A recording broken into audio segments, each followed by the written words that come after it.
made the Daily News say you're 21? She says, what made the Daily News say I'm 21? And this guy Friedman goes, misinformation. And the guy from the Daily News goes, supplied by whom? Well, and then there's this guy Friedman says, a lot of people shave years off their age. And then Alley Rat says, it's not my vanity, it's my business. Paper says Allie couldn't remember when she graduated high school. Or if she did. And the Donald announced that she is trouble. Well, of course she's trouble. Here's a woman that literally the guy met. He kissed her goodnight, and she was no sooner than she got the kiss than she was calling up Entertainment Tonight. Yeah.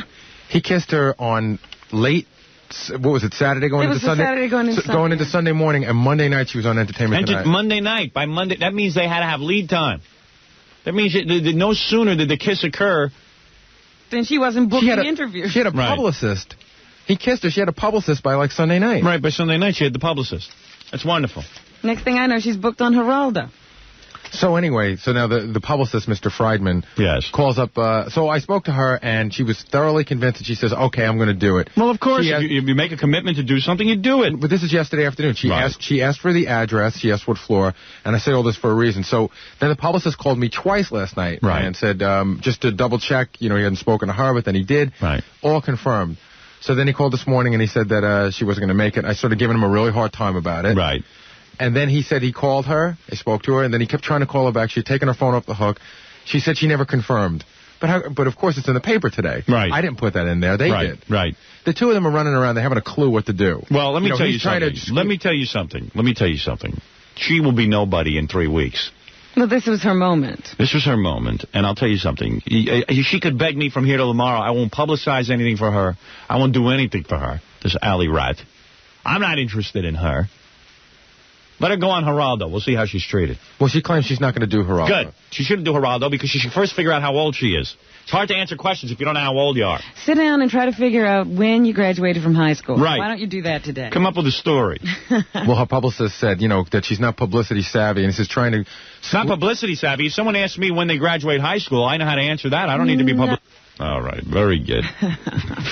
I'll bleep you off. I'll protect you. She's not savvy. Who cares if someone's savvy? I say, hey, when did you go to high school? She seemed to handle herself all right the other day when I saw her talking about her date. Yeah, she's pretty savvy. She even said to me that Trump has been going around saying some things about her that she's not happy about, and she wants to set the record straight, and she was going to tell all. Right. Then the publicists want to know if we want to interview him. Interview the publicist? Yeah. Well, okay, very good. What a group. That's very professional. Very professional way of handling yourselves. Unbelievable. Believe me, to tell you the truth, to sit here with her for an hour and sit and listen to her drone on how she kissed Donald Trump, you want to know something? We're better off. Sounds like one of those Ed McMahon deals. Yeah, quite frankly. I mean, after you get past, well, I kissed Donald Trump, what do you talk to her about?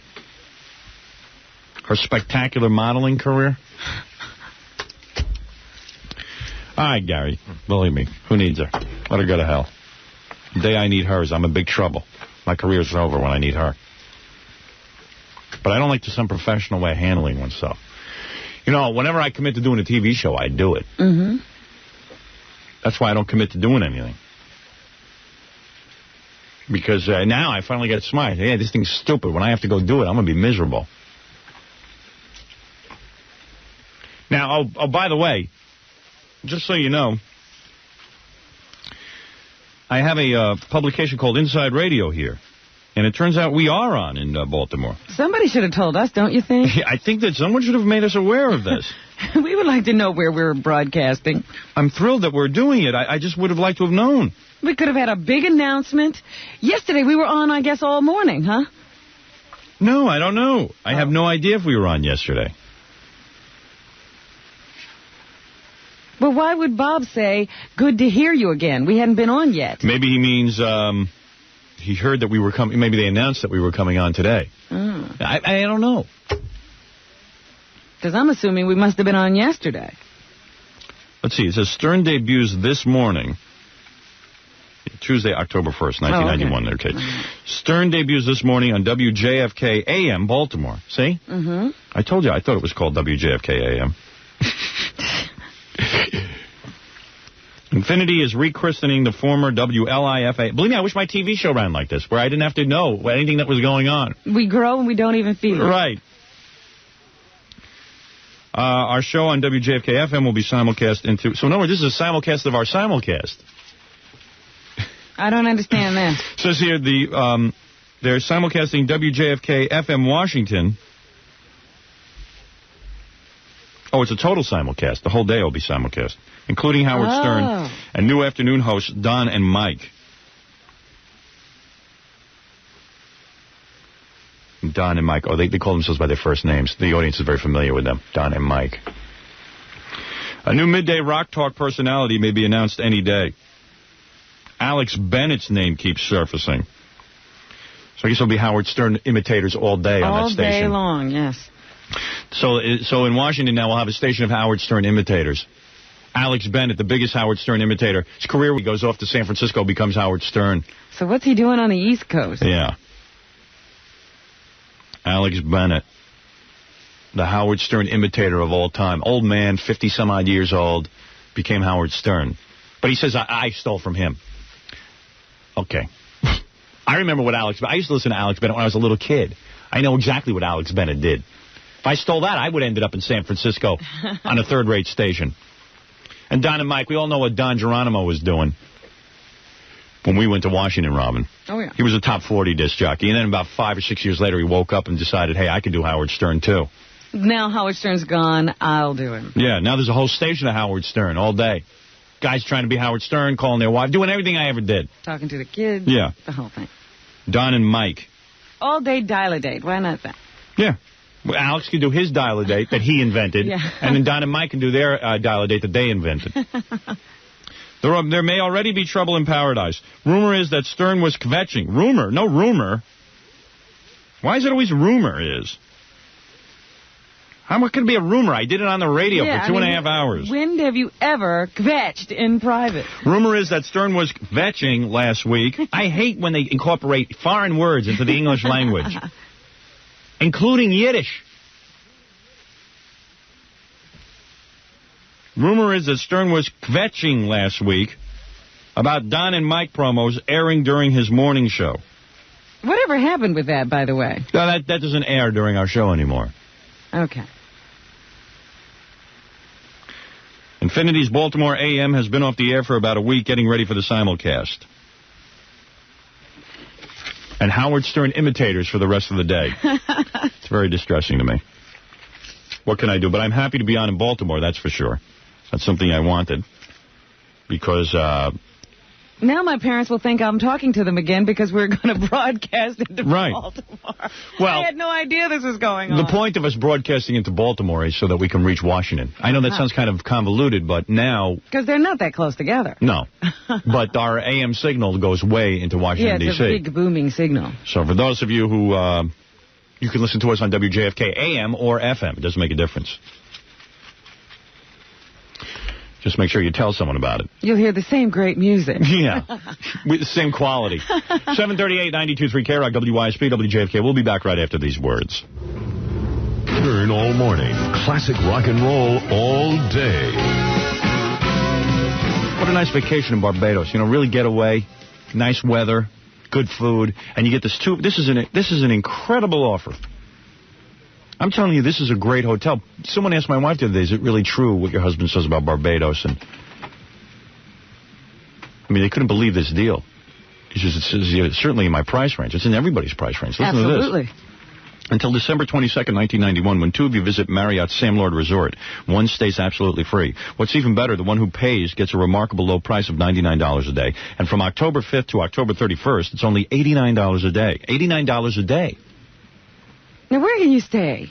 A beautiful place for that kind of money. And Fred, when you rent out in the Hamptons or Amagansett, what does it cost you for the summer?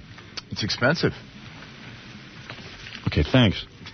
Marriott Sam Lord Resort features newly renovated guest rooms, a spectacular mile-long coral beach, breathtaking gardens to stroll in, and 7 lighted tennis courts.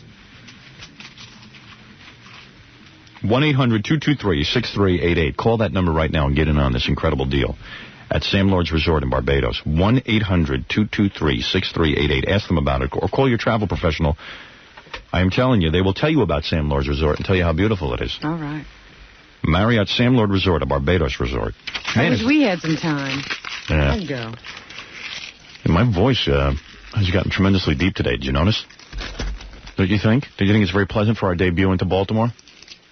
Well, you know, you've been pretty deep. Well, maybe yesterday you were kind of not deep. Yeah, today you're deep. I don't even know who we're at war with in Baltimore. Who's our competition? I haven't a clue what's going on there. Couldn't be very hard to be popular in Baltimore. I got to figure we're going to get some ratings there. Who could it be? Yeah.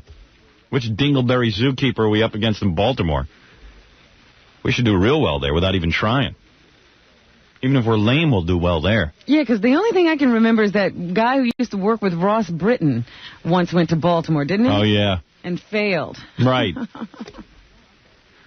Hey, but you know what I'm kind of curious about? Can you pick up the Baltimore station in... Let me get one of our Washington listeners on the phone. You're on the air. Hello? Hello? Washington. Hello? Hello, Washington? Hello? Hello, Washington? Hello? Howard. Yeah, you're on the air. Lower your radio. Okay, how you doing? Good morning. Every conversation starts out with lower your radio. Okay. I'm calling from Columbia, Maryland, which is right in between Baltimore and Washington. So can you pick up the AM? Yes. Do you pick it up better than the FM? Well, the closer you are to Baltimore, you can get the AM better than you can get the FM.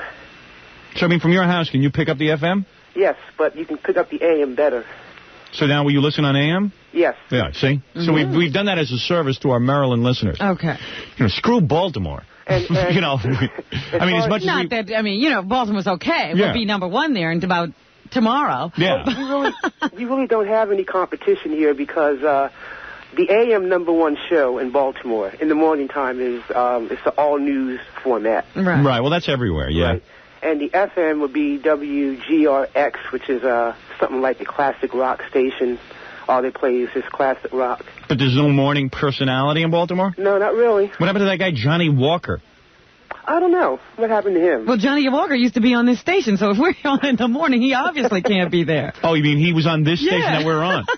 I thought he was like Mr. Popularity. That was years ago. I don't know what's happened to Johnny. And, you know, your TV show is, sometimes they show it at 11:30. Sometimes they show it at 12:30. Out of Washington or Baltimore? Out of, you can get the same television stations in Washington and Baltimore. Okay, so... Well, part of the thing with TVs is that it's got to be on at a consistent time. Even though nincompoops in Los Angeles who run our show finally moved it to midnight. It's been on midnight, 1, 11. They don't know when to put it on. Now, put it on and leave it. Of course, if you watch it on Channel 9, which is national, of course, you can watch it at 11 o'clock. If you have cable. It makes no sense to me how our TV show gets any ratings anywhere because the Channel 9 broadcasts it into a market, and then the local stations also broadcast it into the market. It's like it's run twice already. Yeah, it's the wackiest thing. It either. You know what it is? In Baltimore, it comes on 11:45 or something. How do they work that with Arsenio? When Channel 9 runs Arsenio here in New York. Now, I hope someone has an answer for me. Don't guess. When Arsenio runs on Channel 9 in New York, doesn't it take away from Arsenio running in Washington on the local channel? No, because it's blocked, isn't it? Because, see, Arsenio comes on the local channel a half an hour after it comes on Channel 9. See, it comes on over here at 11:30. Right. On Channel 9, which is the local WUSA, the local Washington station. But if you get it on Channel 9 WWOR, then it will come on 11 o'clock. So it's like a half an hour. So Channel 9 gets a jump on it. Yeah. They come on at 11. You mean they don't block it out? And over here, they don't block it out. That's what I'm telling you. They don't block it out. I know they don't block it out. And over here it comes on 11:30. How does that all work? I don't understand at all. As I was saying, your television show comes on 11:30 here on... But the problem is they don't give you ratings for what goes on Channel 9 outside of New York because it's considered a cable station and there's no ratings for a cable station. So they'll only rate the station in the local market. Right, which makes no sense. Why doesn't... the show. Here's what I don't understand. The way they take TV ratings, the way I understood, I've never been asked to do TV ratings. My grandmother was once asked, and they had to fill out a diary and write down what they watched. All right? My grandmother was an immigrant and has no clue how to fill out the diary. So my father filled it out for her. So they never even found out what she watched. He said to her, what do you watch? And she kind of, in her half-senile way, kind of mumbled what she liked to watch. It was like, grandparents, and I don't know what to say. And my father's trying to interpret what she watches. She doesn't remember half the crap she watches. So then they went, now, from what I understand, now that it's 1991, they hooked up a box to these Nielsen families, and they said, when you watch something, it automatically will be recorded. Now, why should they only monitor channels 2 through 11 for those ratings? Why shouldn't it be whatever you watch gets into the ratings and they report it accurately? I don't understand that. Why do they make a distinction between cable and non-cable stations? Yeah. That's ridiculous. TV viewing is TV viewing. What do you mean? You're gonna not include something if it goes out over Channel 9 out of New York? I don't understand that. It's on the dial in Washington. Record it and report it. That's true. Shut up. You're on Channel 45 locally here in Baltimore. Your show comes on Saturday night. Channel 45. But then I see the list of stations we're on. My TV show is syndicated throughout the country. I see the list of TV stations. I sit down and do promos, and I go, all right, Channel 69 in Harrisburg, Pennsylvania. It's like, Channel 69. These sound like radio stations. Does the dial go up that high? Radio stations start at what, at 80? Yeah. I think, I swear to you, and I'm not exaggerating, I did something for Channel 79. I'm telling you, that's about as close to a radio station as possible. I don't know where they find these channels, if anybody picks them up, if there's such a channel that even exists on the planet. I don't know what I'm on. Well, I'm glad that you're on the AM station here in Baltimore, because it really is very hard to pick up WJFK. Well, that was the idea. I masterminded this whole thing. You understand? And now who do you think masterminds all this stuff? Me. Okay, Howard. Nice talking to you. All right, I didn't mastermind it, but okay, I'll take credit for it. I didn't even know it was happening. I know. We're sitting here in the dark. I'm just trying to save face by saying I masterminded this. Okay, thank you. Okay. Bye. Like I cleared up a lot of things for us. Yeah. It wasn't totally bad. Got the TV show straightened out and the radio show. Yeah. I'll tell you something. I got about a million things to get to, but I'm kind of enjoying taking phone calls. You want to take another one? Sure. Yeah, all right. I'm just, he was from Columbia. I don't necessarily think they get rated in Washington. So we need another caller to really tell us what's going on in Washington with the AM. We would need to know, like, in Bethesda or Rockville. What's the one where PG County. Yeah, PG County. That would be interesting. Someone from PG County. Yeah. Okay. This is our way of looking like we know what's going on in Washington. Right. We know Washington pretty well because we worked there for a long time. You're on the air. Yeah, Howard. Yeah. I'm calling from right above Baltimore. Yeah, well. You're on the other side, right? Yeah, I'm on the Bel Air side. I get WYSP out of Philadelphia. Thank God. What kind of coverage are we doing? I don't know. We're all over. Yeah, but thank God for YSP, because my office is located down in Savage, Maryland. I don't understand I don't understand where you live. Savage, Maryland. I don't even want to get into it. Okay. Yeah, but your 98 Rock is what your competition is in Baltimore. Oh, that's what I thought. Yeah, it's 98 Rock. And who's the morning guy? The morning guy is Chris Emery. Chris Emery? Who's he? I don't know. Him and another guy and a girl, they're all together. Lopez was there for a while. Remember Lopez? Lopez is gone? I don't think he's there anymore. No, I don't have hardly. Who's Lopez? Lopez was this news guy who was on 98 Rock. Exactly. Well, all I know is... star there. I don't know what's going on in Baltimore. I never heard of no guy, Chris Emery. And he's probably a Howard Stern imitator. Yeah, well, he's doing that gas thing and all that good stuff. Oh, yeah? What gas thing? When you leave your gas go. No, he's doing the farts and stuff? Yeah, right. You think that's really neat now. Yeah, well, those guys, none of them get fired. Now, I used to get fired for that. Remember, I remember the first time I actually farted on the air. And there was a big discussion. I believe I was suspended for 3 days. You were called into an office. Yeah. Was that real? Was the first thing we had to determine. Yeah, and then I said to myself, well, do I admit that it was real, or do I say it's fake?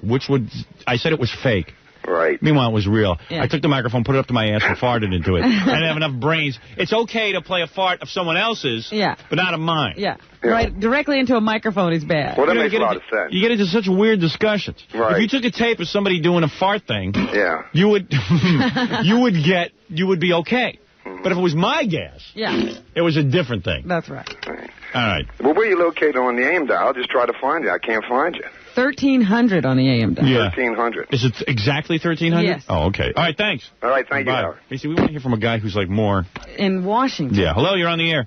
Hi, Howard. How are you? Can't keep up with all these markets. A second ago, I was new in Los Angeles. Now I'm new in Baltimore. Howard, Yes. we get you really well in Northern Virginia. Yeah, well, that's because you get the FM really well in Northern Virginia. There's no problem there. Not to get off the subject, but did they get rid of Thomas Grooms? No. They got some lame-o named Don Pop doing the breaks in your show? No, Tom Grooms is back. There was some confusion as to whether or not he would be gone, but I understand he is not going to be gone. Hopefully. I love Tom Grooms. He's a good man. Yeah, he's great. He got a little carried away, but that's okay. He thought he was me for a second, but I like that kind of spunk. I hope they don't beat that spunk out of him. It's nice to have, it's refreshing to have somebody who's got a little energy running things over there. Hey, Howard. I don't know who Don Papo is, but you give me my Tom Grooms. Tom Grooms is the guy who runs our show in Washington, does a fine job. He better be there. He'd be a good guy to take Gary's place. Tom Grooms? Yeah. I've been thinking about it. I'm being serious. I've talked to him privately about it. Great. He will be Gary's replacement should anything go down between me and Gary. Excellent. Thank you. Okay, Thank you for that see you suggestion. later. Yes, you're thinking just like me. I don't know if I told you that, Robin. No, you never mentioned that to I've me. been considering Tom Grooms as a replacement for Gary. He's one of the candidates, that's correct. Not that Gary's going anywhere. What? Not that Gary's going anywhere. Well, we'll see about that. Yesterday I wanted to fire him. What did he do yesterday? I don't know. I don't even remember. It was during the show something happened. Oh. He isn't anticipating my every need. He's never anticipated your any need. What are you talking about? And today he screwed up Alley Cat. I'm supposed to have her on the air. Well, I got 2 calls from Los Angeles on the air at the same time. What's that? I can't hear. Hello? Hello? Hello, is this Howard? No, this ain't Howard. I'm calling to talk to Howard. What is that? I'm calling to talk to Howard. Oh, well, I'm trying to talk to Howard myself. Is that right? They put us together, huh? Oh, I'll be doggone. Yeah. And see what happens. And I woke up 3 hours later. Where you calling from? What? Where you calling from? I'm calling from California. Oh, so me too. Oh, wow. Where are you calling from in California? Downey, California, about 12 miles outside of L.A. Oh, I'm in North Hollywood. Yeah, right around the corner. Yeah. Well, say we hang up and try it again, huh? I don't know. Maybe we should just stick on here and see what happens. Okay, sounds good. Okay. Are you listening? I turned it down when I thought somebody picked it up. Oh, we're on the radio. Yeah, we're on the radio. Hey, you idiots. That's pretty low. I like hearing that. Yeah, that was fun. That was good. Hey, I want to know if you're going to take requests for guests, Howard. Sure. Okay, But don't be a lame-o and say, I think you should have Sylvester Stallone on. No flake like that. No, I'd like to know if you could get Stevie Vai on again. Stephen Vai, the guitarist? Yeah, because before you... I found him to be rather dull. Well, he happened to mention you when he hosted Headbangers Ball a few months back. Well, dull in a good way. What's that? No, What? Steve Vai, the guitarist, is an intern at the station now. Oh, really? Yeah, his solo album didn't do all that well, so he decided to intern here. He's working for free, but I think eventually he'll get a job in radio. You think so? Yeah, assisting a disc jockey. Well, that's cool. Hey, when are you going to be out here? Because I need a job. I want to be on your show.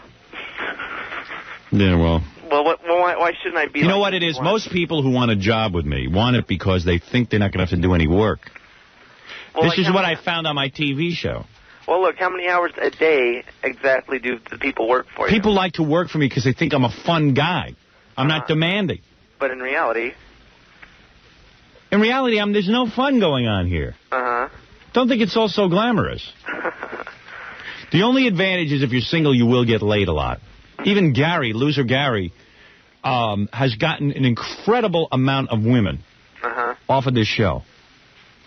And I mean it. I mean an incredible amount of good-looking women who would never look at him. Quantity and quality. Quantity and quality. And you know it to be true, Robin. Yes, unfortunately, I do. Well, no offense. He has banged 10% of the dial-a dates that come on here, girls who go, he takes them out on the date. Yeah. That he volunteers for, to take them out on dates. A lot of times the dates don't even show up, or if they do, they end up even just paying attention to Gary, because they think that he's got some kind of show business career going. And they don't realize, outside of me, there's no one in show business that'll hire Gary. You heard. Did you ever hear the tape of when Gary auditioned for MTV? No. You never heard that, did you? No, because you guys just started like a few months ago here. Would you like me to play that for you? Yeah, we want to hear what Gary one time tried to break away from me. All right. One time. He got a secret call from Steve Leeds. Didn't tell me about it. And he really thought he could be a BJ. He thought he could live without me. Because I guarantee you, Gary, you will, A, not get any girls after I dump you. B, you will never have a job in show business. And C, what I mean. See? See what I mean. No offense. I just like everybody to understand. None taken. Okay. Why don't you go get your MTV tapes? I want to listen to that. I think Freddie went to go. I'm in the mood. Well, look, what happened with Vi on your show? I mean, like, did things go all right? Or? Things went fine. He did, but he didn't answer any questions. He's very tight-lipped. He wouldn't talk about anybody he had ever worked with. You know, he's worked with a lot of famous people. Everybody's a great guy. Do you work with David Lee Roth? David Lee Roth's a great guy. Why'd you break up? It was nothing. He's a great guy. I mean, who wants to hear that? I want to hear everyone's a great guy. If I want to hear that, I'll talk to Jackie Martling. Well, you read some of the things. What was that? You read some of the things that that Roth had to say regarding Vi. As a matter of fact, I was just talking to Listen, no offense to you. Nobody cares who Steve Vai is. And nobody cares what Roth said. And nobody cares what David Lee Roth said. Well, you got to remember that there are a lot of guitar players out this way that listen to you. Yes, I know that, but who cares? Well, okay, then screw it then. Forget it. Right. Now, what did you want, the other guy? What? I wanted to tell you how much I appreciate your show, Howard. Well, thank you. I appreciate that call. Do you want to talk about Steve Vai? No, I want to come. You come up with a plan, and I'll lead the troops to run Mark and Brian off the West Coast. What you should do when you see Mark and Brian in the streets, you should say, hey, you two pussies, now we're aware of where you get your material.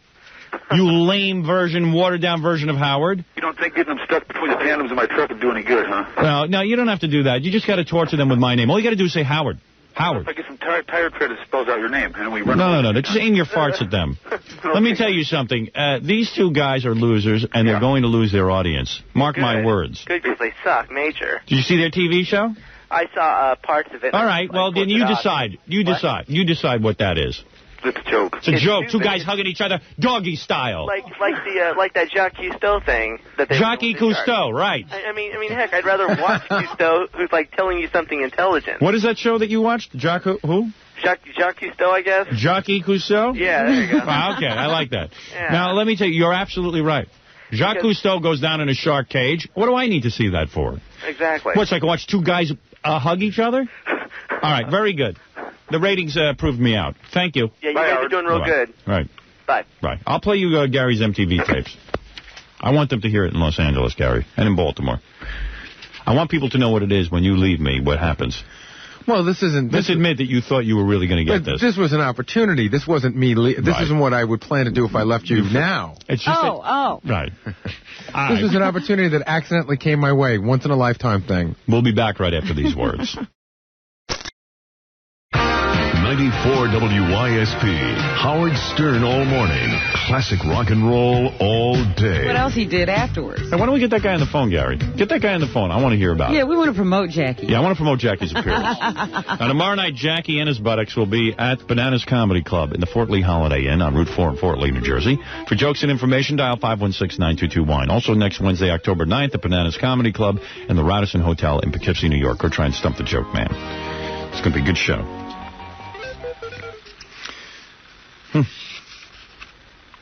Just reading some article. Some guy wrote a really nice article about me. In general, or is it about the TV show or the radio show? About radio. Where is it from?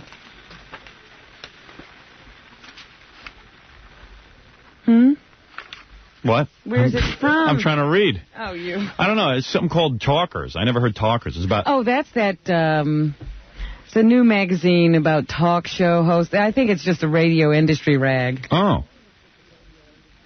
It's a good article, nevertheless. It's about the West Coast reaction to us. Oh, really? Yeah. Well, you know that would interest me. Yeah. For the first few... I'm just wondering if Gary's going to get this guy on the phone that saw Jackie go to the bathroom out the window. 8:09, 9 past 8 o'clock. Coming up on the show, we're going to do some news for you. I got to play you some of these movie clips. Gary pulled out some of our favorite movie clips. I want to see if you can tell what movie they're from. Okay. Going to test me. Going to test you. In fact, Gary, you should bring in the ones that you just did recently. But you'll know them. I know you'll know them. Yeah. You don't think he knows a movie I don't know. Right, so. But it'll still be fun to listen to them. Because they're really funny. Plus, it's good for people to hear because they never know what to rent at the video store. This way we'll tell them. Yeah. You know.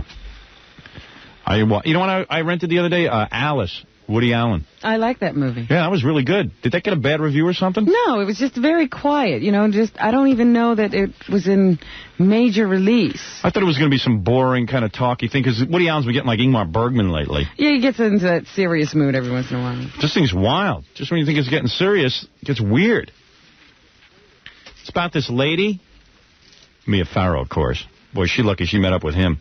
She's even talking like him now.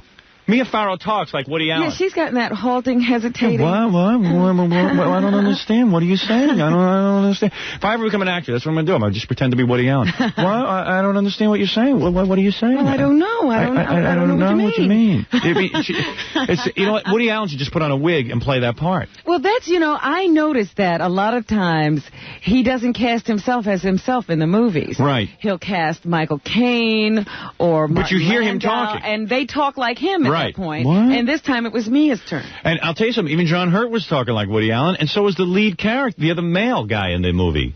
That guy Joe. I don't know what his name. What is his name? Joe Bologna. Joe Mantegna. Okay. Mantegna, La Legna, Dutch Sylvania. That's his name, Joe Mantegna? I think that's how you say it. Yeah, and she falls in love with him. He's not even a good-looking guy. But Woody Allen probably did that because he didn't want Mia Farrow making love to too many good-looking guys. But Mia Farrow really lucked out because, look at all the roles she gets. Really good roles. Yeah, he even got her... Didn't she win... did she win an Academy Award or she was nominated? Yeah, and she... That would never have happened. Believe me, if it wasn't for him, my guess would be that she'd just be doing commercials like Sally Struthers, looking for, with kids with flies around their head. Don't you want to adopt a child? You might remember me from back in the 70s. I was on Peyton Place. Maybe that was the 60s. She did do Rosemary's Baby. Right. That was that's her one big deal. She probably weighed about 210 pounds now if it wasn't for Woody Allen. That's my theory on her, but that's a really cool movie. Mm-hmm. So this woman, she's, sort of blasé about everything, and then all of a sudden she goes to this guy who gives you herbs. This Chinese guy gives you herbs for everything that hurts you. Except this cool kind of herbs makes you invisible. Yeah, that was the best. Yeah, it was kind of neat. It took me by surprise. Now I'm watching some other movie that's pretty good. What? It's about this alien comes down to Earth, and his head explodes. It's called The Borrower. Really? And he's got to find a head that he can stick on his head. So this is interesting. Yeah, I know. It's kind of neat. It's by the same guy who wrote who made Henry Portrait of a Serial Killer. Yeah? Yeah. It's kind of neat. Well, not a lot of people know about Henry Portrait of a Serial Killer. I know. That's, to me, is one of the scariest movies I ever saw. It is the scariest movie I have ever seen. 50 times scarier than Freddy Krueger. But, it's pretty good, You can see it's another low-budget thing from this guy, but it's kind of neat. He's a great filmmaker. Yeah. If the first one is any test. Because it's a pretty cool movie. The guy, there's a bunch of hillbillies. They see the guy land down from his rocket ship. So they go over to get him a fight with him. And the guy's head explodes, so they figure they killed him. Uh-huh. So the guy walks over to check him, and even without his head, he grabs the guy's foot, rips off his head, and takes his head. It's pretty funny. Now I got to go home and watch this. Yeah, it's good. The Borrower. Never heard of such a thing. Well, it's not the kind of thing that pops up in real life.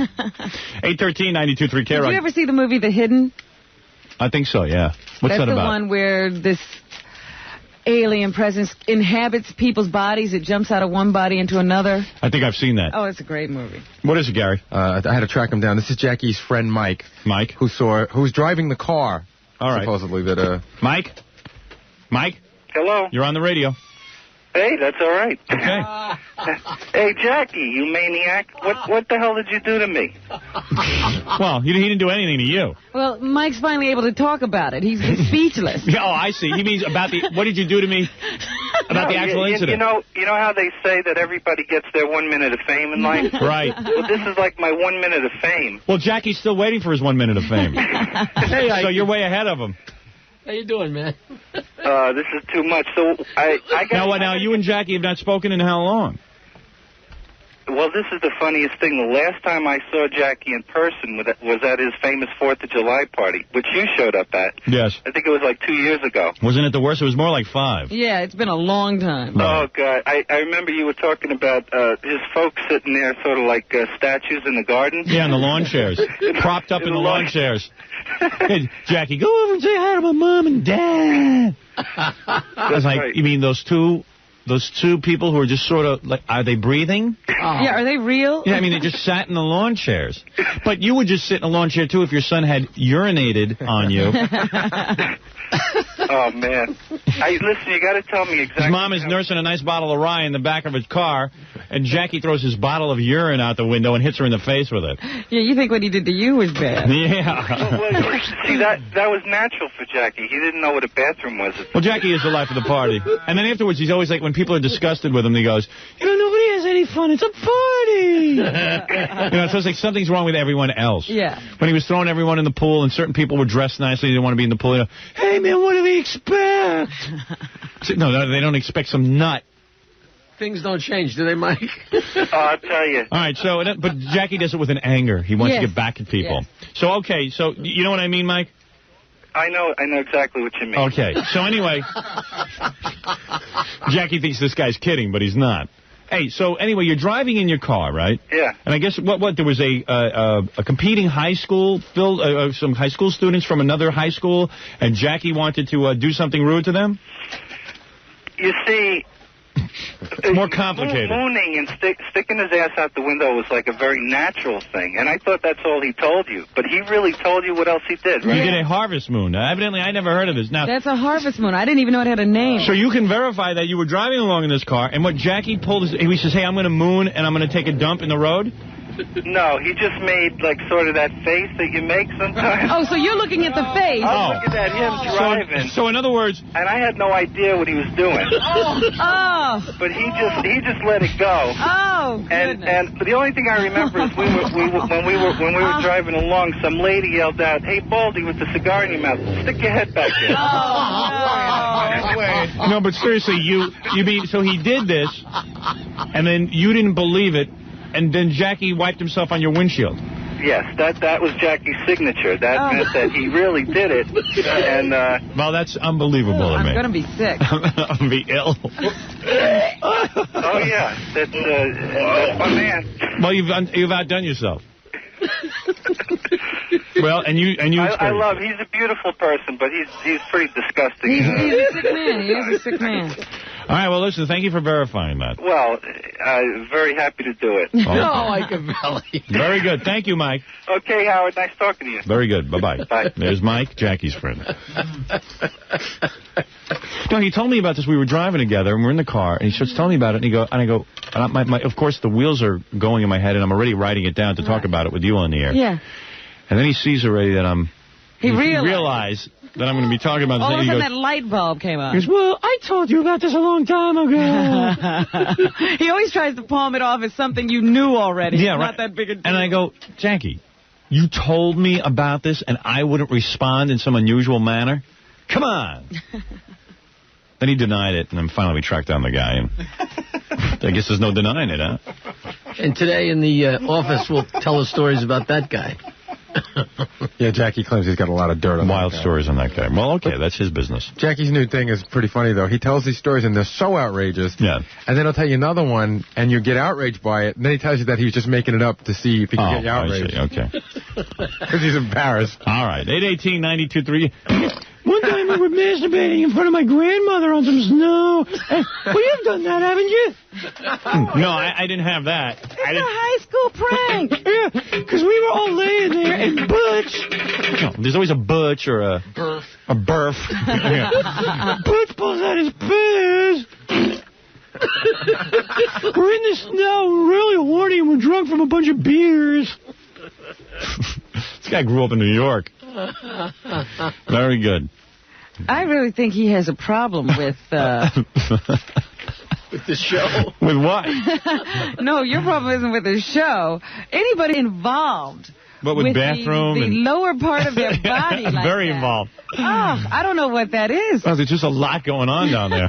There's a lot of, it's the only part of the body you can do things with. Oh, my. And Jake is doing everything. It's the only way to outrage people. I've never heard of the things he's done. A few years ago. I was a lot different then. But still, it was only a couple of years ago that you anointed Tony O. You're just in there. Yeah, right. It's a few years ago. It was a few short years ago when Jackie was eating ribs and stuck his finger in Antonio's buttocks. As a joke. That went too far for me. And then, with the same hand, continued eating his ribs. He eat ribs like it was nothing. Hey, he's a good guy. What's the big deal? He looks clean. He's a married guy. What's the difference? You're so full. I'm not holding the rib with that finger. I'm using the other fingers. Oh.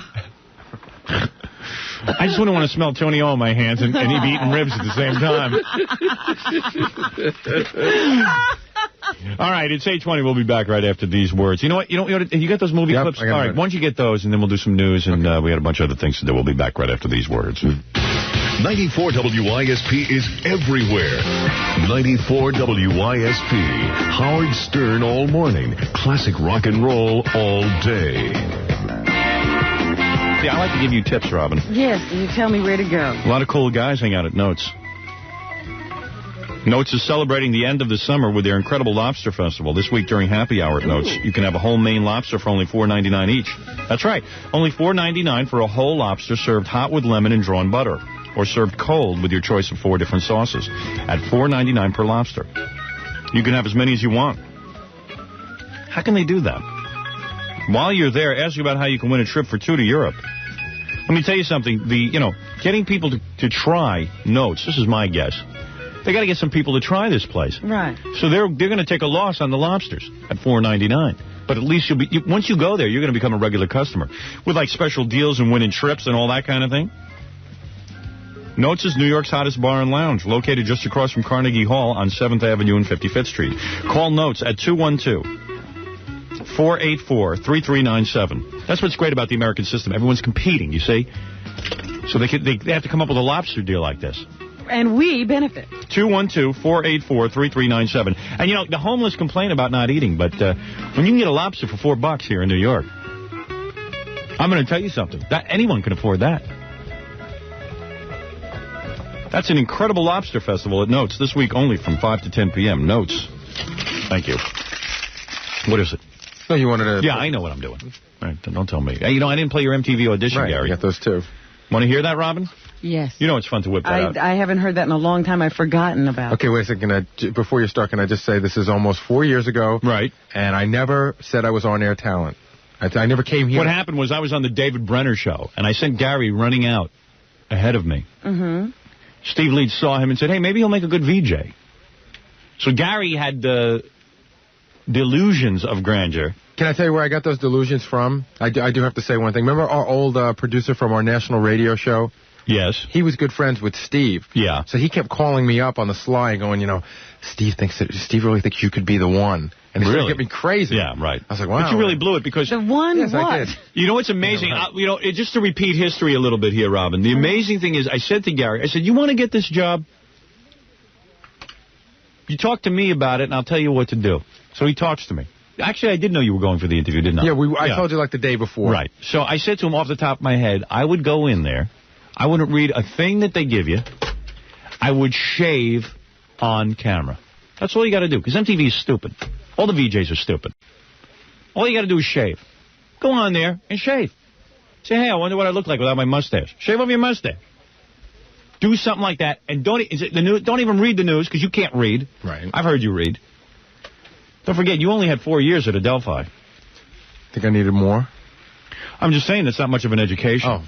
Reading, I don't know that they teach reading at Adelphi. And you might need to go to a specialty school. But he can't read on camera. You know that, Robin. So I said to him, just shave. So he goes, oh, boss, you don't know what you're talking about.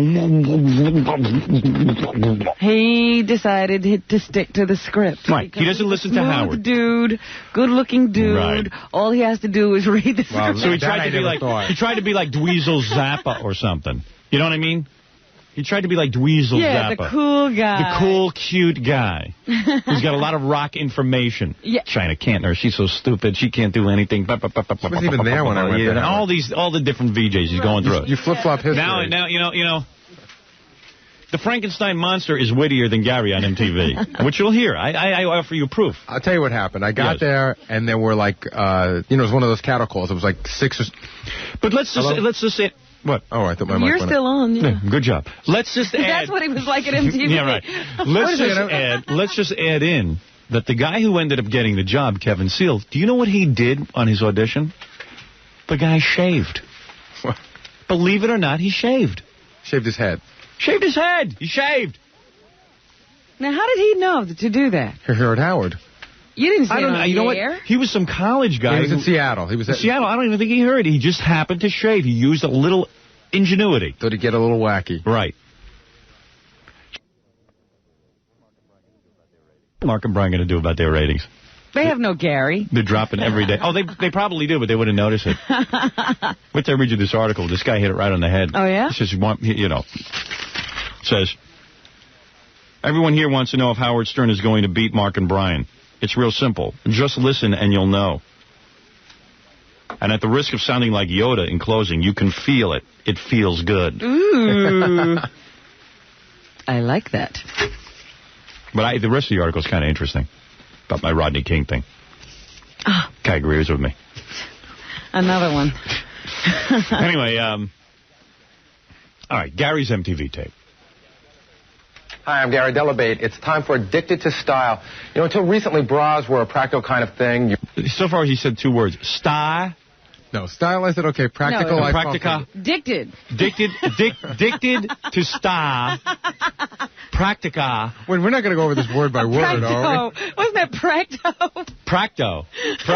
I wish I had this on real so I could back up and hear Practo. All right. See, I'd forgotten how good these are. Yeah, these are great. Me too. Gary Delabate. Delabate. According to you guys, this is God Delabate. Wait a second. That's how you talk. According to you guys, I've never gone from idiot boy Gary to the elephant boy. But according to you guys, it's your giant. I'm telling you, it's your giant teeth. Your teeth don't allow you to enunciate. Do you think I should pull my caps off when I do it? Caps? Do you think I should pull my caps off? Caps. Oh. I mean, what do you think I am? Get the tape and listen to your first pronunciation of the word caps. Wore them because you had to. I mean, most women do. This year with the Bootsier making a comeback. The Bootsier. Wait a second now. The Bootsier. Ta-ra-ra, Bootsier. This is before the Bustier was very popular, and even you, there was no pronunciation. Oh, even I now. Now I'm involved in this. I'll tell you one thing. If I was auditioning for something, I'd find out how to say Bustier. When I'm with my girlfriend, you're involved. Right. You're involved in every aspect of my life. Right. Boutier. Bootsier. La la la Bootsier. La la la Bootsier. Bootsier. You know what I would do? If I was auditioning, I didn't know a word. I'd say, you know what? There's a word here I don't know. Anybody know what the Bootsier is? Anybody know what the Bootsier is? Who the hell's wearing this? Something.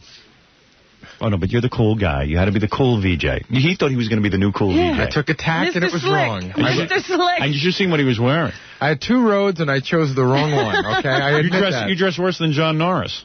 That's impossible. No, yes. Gautier.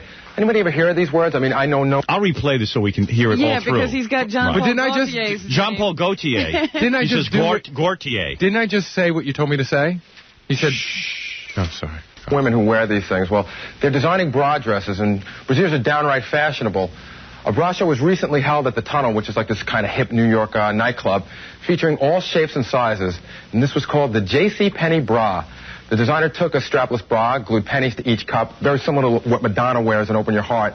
The Carmen Miranda fantasy was plastered with plastic fruit, and last but not least, Grace Jones donated her own personal bra made from black organza. Has anyone ever had a Carmen Miranda fantasy?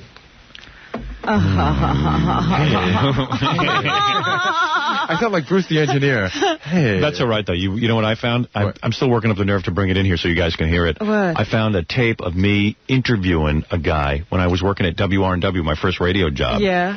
It's so bad. I'll bring it in tomorrow. But who's is it a rock guy or just some guy? It's a guy who had written a play on Broadway. And I was interviewing, but I had my radio voice on. I was like, hello? I was like, hi. So tell me. Oh, no. you got to hear it. Getting real breathy like that? It's real funny. It's real funny. Wait till you hear it. And it's like you would want to take my head and bash it in. No wonder I was stuck there for 2 years and couldn't get a job. Nobody wanted me. You were stuck there for a reason. Wait till you hear it. It's so cool. Now, I'll bring it in tomorrow. Isn't that the station you worked with? You worked at with Meg? Yeah. Oh, no wonder she didn't know you. Yeah, right. Nobody paid any attention to me. That was the station my father said, why don't you go there and learn to be a straight disc jockey first? And I was like, why? He says, you'll see. It'll pay off. You know what? It didn't pay off. I suck. All right. Yeah, Fred, I know we got to go into commercial, but why don't I just play Gary's, the rap we just heard all the way through so people can hear it, and then you'll hit the commercial. Let's just go to others. No, why don't we go through this one because we just heard Gaultier. What are some of the words we're looking for? Dicted. Practo. Boutier. Gaultier. And Gaultier. What's a Gaultier? Gaultier. What was it supposed to be? Jean-Paul Gaultier. Gaultier. And what did I say? Gaultier. Oh, okay. Good. I don't know, but Boutier. Boutier. Hey, no apology for that. No excuse. All right, here we go. And then we'll go right into commercial. Hi, I'm Gary Delabate. It's time for Addicted to Style. Until recently, bras were a practical kind of thing. You wore them because you had to. I mean, most women do. This year, with the Boutier making a comeback in the Gaultier. Anybody ever hear of these words? I mean, I know no women who wear these things. Well, they're designing bra dresses, and brassieres are downright fashionable. A bra show was recently held at the Tunnel, which is like this kind of hip New York nightclub, featuring all shapes and sizes. And this was called the J.C. Penney Bra. The designer took a strapless bra, glued pennies to each cup, very similar to what Madonna wears in Open Your Heart. The Carmen... I have to throw a little rock information. Yeah. Very similar. I know about the video. Well, they say make reference to the video. Yeah, so cool. Following the format. And the fantasy was plastered with plastic fruit. And last but not least, Grace Jones donated her own personal bra made from black organza. Has anyone ever had a Carmen Miranda fantasy? Oh, I can really do that. Nice job. Thank you. Wait till I play the rest of them. Oh, yeah, that was a good one. That's the good one. That's the good one. What about the one where you issue a challenge to Dweezil Zappa? Coming up. That's my favorite. After these words. Right after these words. 94 WYSP, 94 WYSP. Howard Stern all morning. Classic rock and roll all day. Completely flat. It is not curled up in a roll anymore. It's the anti-curl system. That fax will come out flat as a board. ACS, anti-curl system. It works. And what about all the other great features on all the Fax 400 series fax machines? Auto smoothing. You know what auto smoothing is? It eliminates the rough, jagged edges from the text on the documents. You ever notice when you read a fax that the edges of the letters are almost blurry? Sometimes, yeah, you can't read the first letter or two. Wait till you see the quality of the fax from this brother fax because they have auto smoothing. Pre-programmed super cover page, memory speed dial. You don't have to manually sit there and dial frequently called numbers. It automatically dials. It has a 20-page document feeder. 20-page document feeder. No one else has that. Automatic cutter, 2-line LCD display, and you know why that's useful? You have all the information you need to run the fax machine right on the display. You don't have to look everything up. You know, that's the best thing because you don't have to go to that manual that you don't even remember where you put. It says press stop and then hit button 1, and then it tells you how to do something. It's available at Staples, J&R Music World, and Allied Office Supplies. It's the Brother Fax 400 series. Ask for any of the 400 series fax machines with anti-curl system. Thank you. The guys from... What? No. The guys from... Hardee's are here. They're here? Yeah. Oh. They're a new sponsor. What are they doing? They're bringing us breakfast. Cool. Well, they're bringing Jackie breakfast. Right. They said, what should we do with it? And I said, just, put it in front of Jackie. We love it. Well, Fred will eat, too. Mm-hmm. So will you. Oh, definitely. I'm on a diet. I'm on the strictest... What do they got out there?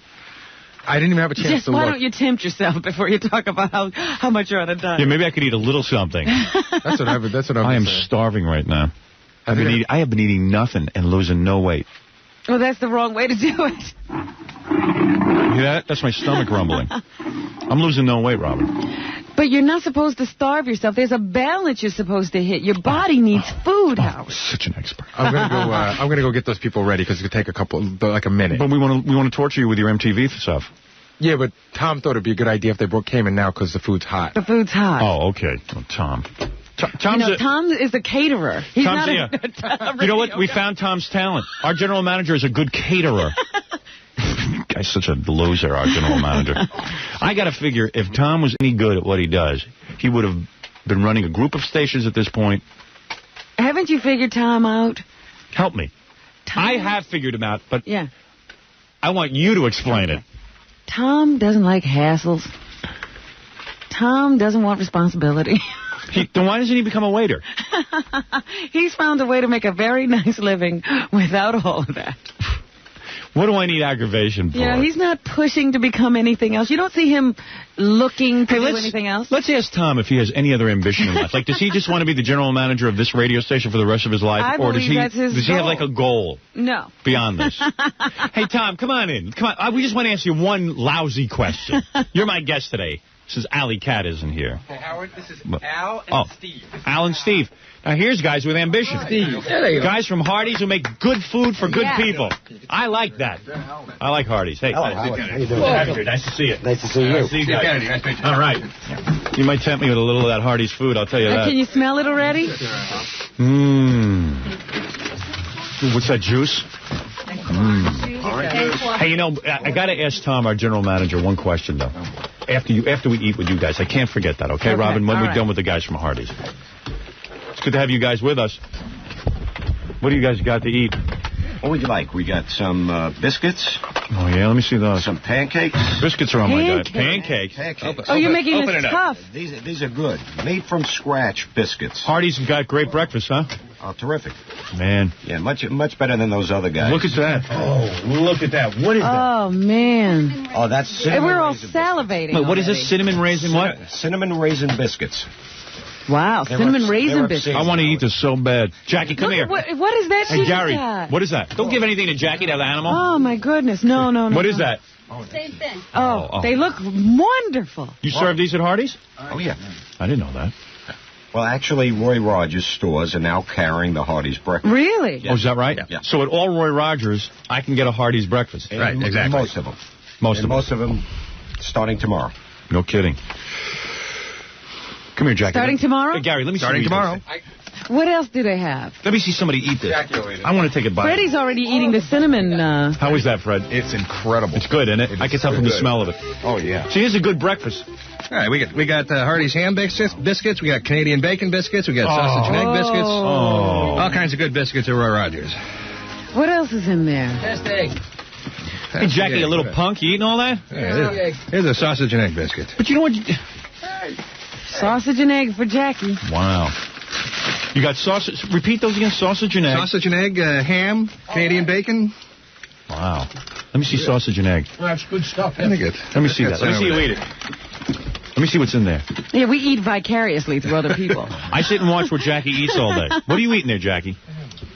Sausage and egg. How is it? Perfect. We could tell. Don't be that well. These biscuits are really good. Really? You're eating biscuits? I took a bite. Oh. We heard you're a baked potato fan. Can you see those pancakes for a second? I just want to see these them. are Hardee's pancakes at Roy Rogers, which Consumer Reports said were the healthiest breakfast. Well, maybe I'll try those. Too late. All right, I'll give you mine. Wait, one Lots of good fiber and carbohydrates. Let me see. What do they look like? Howard, some syrup with those? Hardy syrup? Oh, Jesus Christ. Excellent. Excellent. You know what you're like? You're like when a beautiful woman comes into my studio. My wife doesn't let me be with her. Yeah, right. You want some syrup? I've been trying to lose weight, guys, and I'm going to tell you something. I'm starving myself. I can't lose. These pancakes are Are you running? Yeah. You are every day? Yeah. I'm running from my TV show. Pancakes are excellent. Hey, take it away. Good. All right, Robin, I'll give you a pancake. Robin, you want What do a I have biscuit? to do for it? Take off your top. You don't have to do anything for it. All you have to do is go to Roy Rogers and get the Hardee's breakfast. That's right. Simple as that. It's excellent, guys. Terrific. I'm proud to have you on the air. It's excellent breakfast. Thank you. Hey, great to be here. Glad you like it. Loosen up with the orange juice, you guys. Yeah, we got plenty of OJ. Just see what's going on there. Jackie's, we've lost him. Yeah. He's crazy. This guy's dizzy. He's crazy. And you know what? Jackie's real lethargic this morning. Hasn't been smiling. Hasn't written one joke. And I'm going to tell you something. Now maybe you'll do something. Yeah, maybe we'll have a little energy for the show. Yeah, maybe here. All right, we got a couple bacon and egg biscuits from Roy Rogers. Pass it. Go on Gary, over. Okay. Gary? I see hands up. Let me see you take a bite of that bacon and egg. Oh, if I could eat that. Let me see that. How is that? All right, How is Gary. that? Baba Booey. Gary likes a bacon and egg. Very good. It sounds good. All right, listen. This stuff's too tempting. I want it all out of the studio. Wow, it's great stuff. Hey, good to have you guys on the air. Hey, thank you. Thanks for having us. Did you guys say your names? Alan Orlick. And Steve Kennedy. All right, and who is this? Mary in Barcelona. Very lovely. What do you do for the Hardee's organization? I buy the commercial airtime. Oh, then you come up. Then we love you best Come of over all. here. I love you better than these two guys. No, it's really great stuff. We love the breakfast. They're great. Good. Thank you. Thank Share you. it with us. Hey, thanks. Great. Thanks, fellas.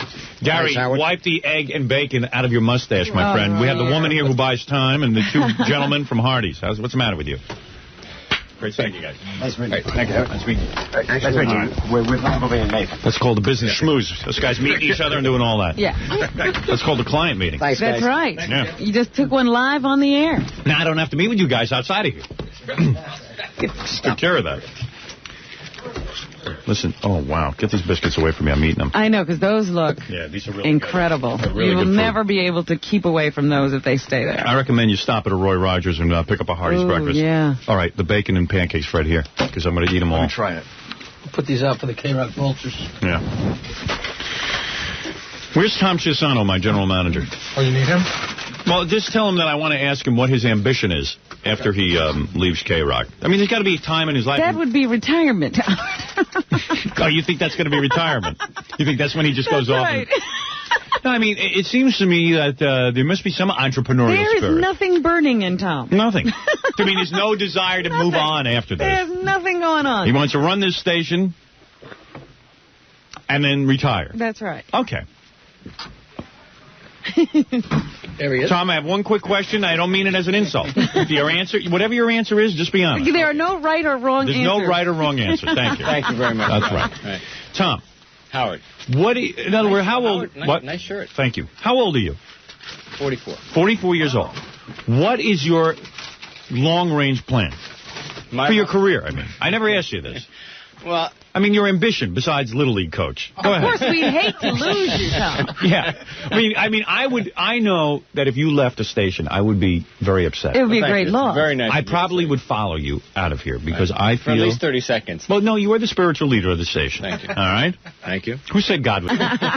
So the point is, is there a long-range plan of any kind to run a group of stations or what is your, in other words, what is your career fantasy? Yeah, it's been a while since we've been I've never here, wished that and the you radio haven't... was a TV show, but I Right. really wish there was a camera on you while you were asking that question. Well, I don't want to be insulting here. I want to say, wait a second, there's nothing wrong. But we have I've been never here seen quite his a hands while. Yeah, we have been here There Usually- hasn't been a change. But if you know what I'm saying, it's unusual to see a general manager stay at a station this long. I know that I've worked in radio for many years, and for example, you see them go and come and take other they're offers. always doing something. The general manager of my station, NBC, then became a group head of something. And, you know what I'm saying? I'm saying, do you have any fantasies in your career of doing anything? Howard, Beside this, I mean. Howard, as long as you're here, this is where I want to be. You want to be here. As long as you're and your here. career goal is to work here and then retire eventually when you're 65 or something, and that would be it. Stay at K-Rock, and then that's it. I'd like to work as long as I'm healthy and able to work. But I mean, who knows? Just right here. I mean, maybe. Mm-hmm. But you're not planning any moves. You're not planning any moves in the. In other words, like maybe in 5 years, or ownership of a station, or running a group of stations, or. I mean, both of those might be nice, but listen, I've got the best job in radio. All right. Okay, that's just what I want to know. It looks like you were right. He will be here. All right. That's it? Well, that's called statically mobile. That's what they call it. Statically mobile? Yes, that's right. I haven't. This is a new phrase. It means you're going nowhere fast. Okay? Put it in simple language. That's all I wanted to know. So, for example, now we're on 5 cities. Right, congratulations. Thank you. I didn't even know about it. I didn't. I had no idea. No, we didn't even know. Think you hope to maybe manage many different radio stations or anything like that? Yeah. Okay. Yeah. All right. Okay, that's all I wanted to know. Okay. All right. Thank How's you, the Tom. food, Jackie? Oh, very good. I'm dying. Pancakes good, Fred? Terrific. Yeah, that's good. That's the Hardee's. I would love to just eat every one of those. I know. I'm glad I wasn't in the room. That's tough. So Tom has no ambition. I told you. Shh.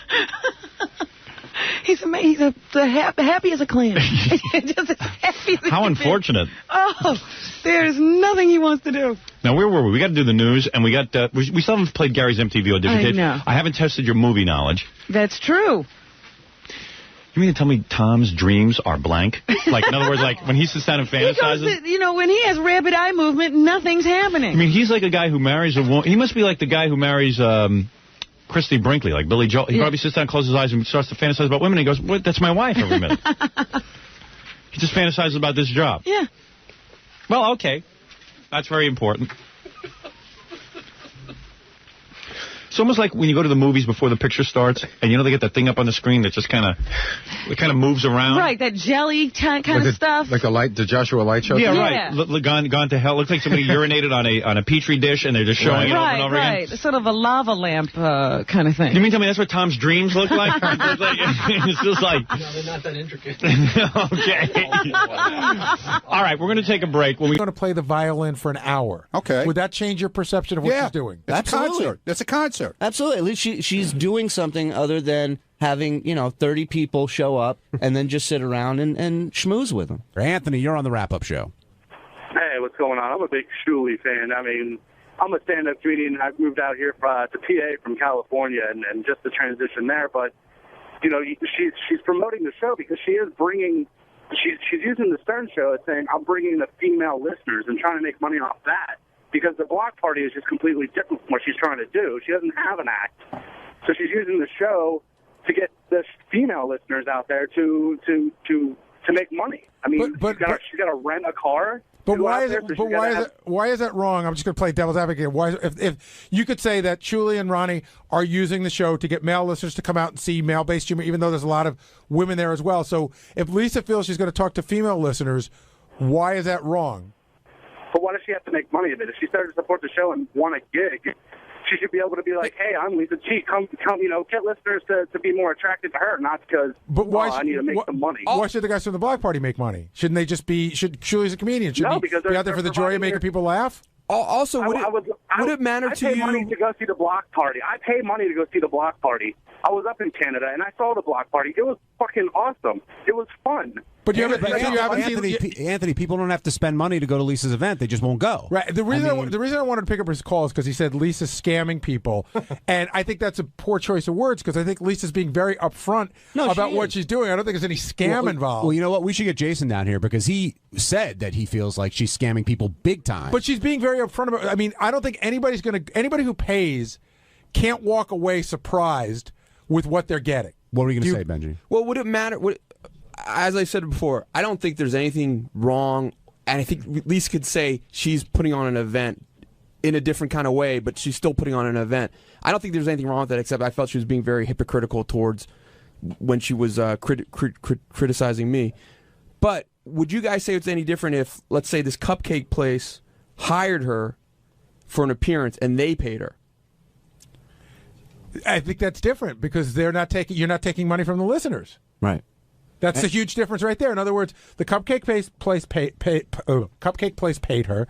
She goes there. Listeners can come for free and meet Lisa. And I think you sort of get the same result, but you're not taking money from the listeners. And I don't think the event itself rubbed people the wrong way. I think the price she came up with, I think, might have rubbed a few people the wrong way. And the word I keep hearing, too, from some people is that there seems to be a sense of entitlement.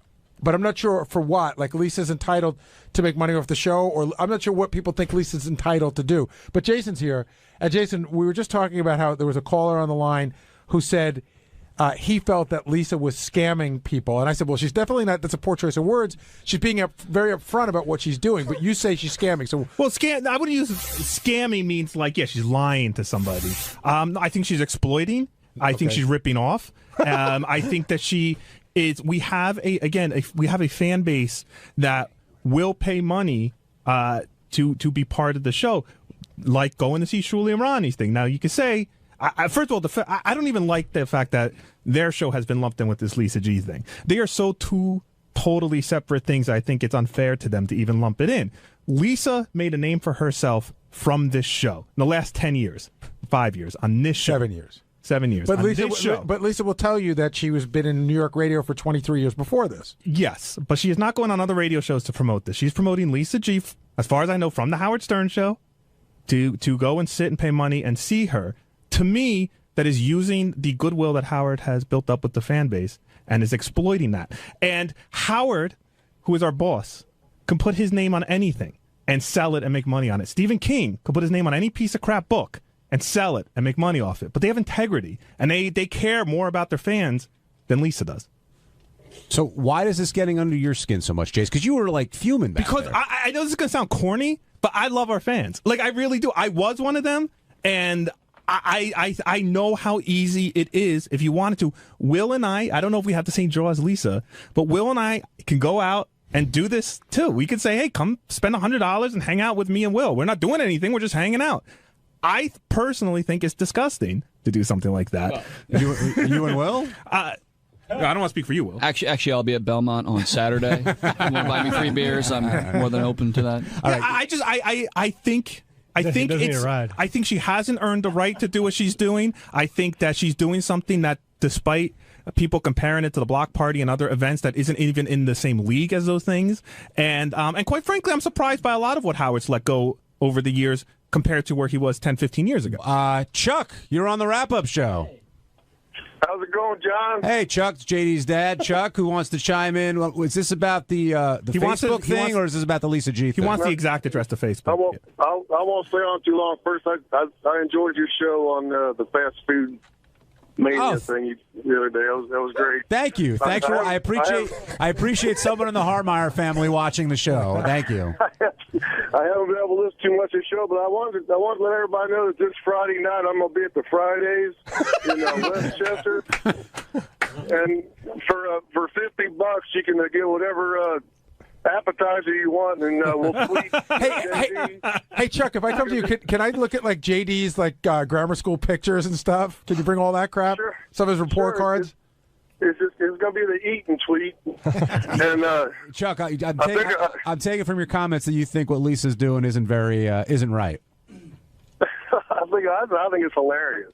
That anybody would actually pay, but Guys, the event's going to be make some money out of it. More power to her. But so how about the argument that, hey, Lisa's really upfront with what she's doing? She's saying exactly what it is. I mean, why do you think somebody's being taken advantage of in the sense that they don't? Somebody says, hey, I want to meet Lisa G. I'm willing to pay that kind of money. You're taking advantages of people's passion to this show that she had, of course, a part of in it because she works here and contributes to the show. But this isn't this is. But you're not going to meet. You're not going to meet Howard. That's a given. But someone could think that there's a one person closer to Howard, and it doesn't somehow matter. They'll work themselves in. You've been with the show since the very beginning. Again, I just remember, and I'm a crazy fan. I admit it. I was a crazy fan, just like half the people who have been hired here. And I would have paid untold amount of money to meet you or to meet. Or I would have waited in line, or got excited to meet High Pitch Eric. And yes, at the end of the day, there's really no one to blame but the person partying with their money who chooses to go to this thing. But she is putting the minimal amount of effort into it. Like even what you were describing, the Chuck stat, if he brought pictures of JD, that's already providing more content than Lisa G is providing. And the report card's an extra. Steve and I were joking the other day, maybe we should sell tickets to us arguing about TV shows. We argue about TV shows all the time. Again, that's still providing more content than what Lisa G appears to be providing at this stupid thing where she is telling our fans, asking our fans to pay money to meet me. She's being very upfront. 10% of the net is going to charity, and that's very generous of her.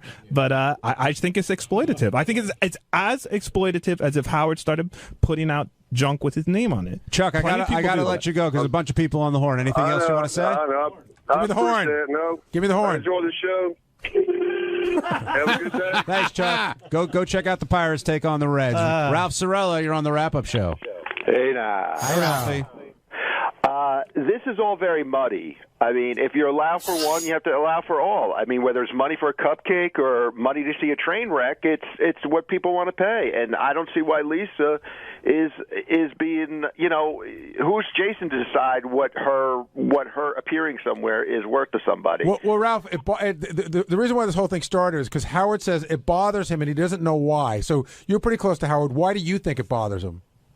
Well, I listen, I know what Jason's saying in the sense of like, hey, she's not doing much. She's just coming there and showing up. But you know what? That's what an evening with Bill Cosby. Bill Cosby just shows up. Maybe people want to go there for Lisa's personality. Maybe she's going to give recipes. I don't know what the fuck she's going to do there, but I don't know how that's any different than the block party. But you don't know how that's different than the block party. Hold on. No, I don't. We'll explain that in a second. But all that being said, Ralph, Gary's question is a good one. Like, why does this get under Howard's skin versus the block party, versus the TV shows, versus Benji's song, Bill versus Cosby. all the other stuff? Why do you think this is irking Howard? Because this isn't, but maybe because the block party is such a train wreck that it provides content on the show. Ronnie goes out there and acts like an idiot, and then you've got tape of it, and Howard TV is filming it, and it provides content for the Howard Stern show.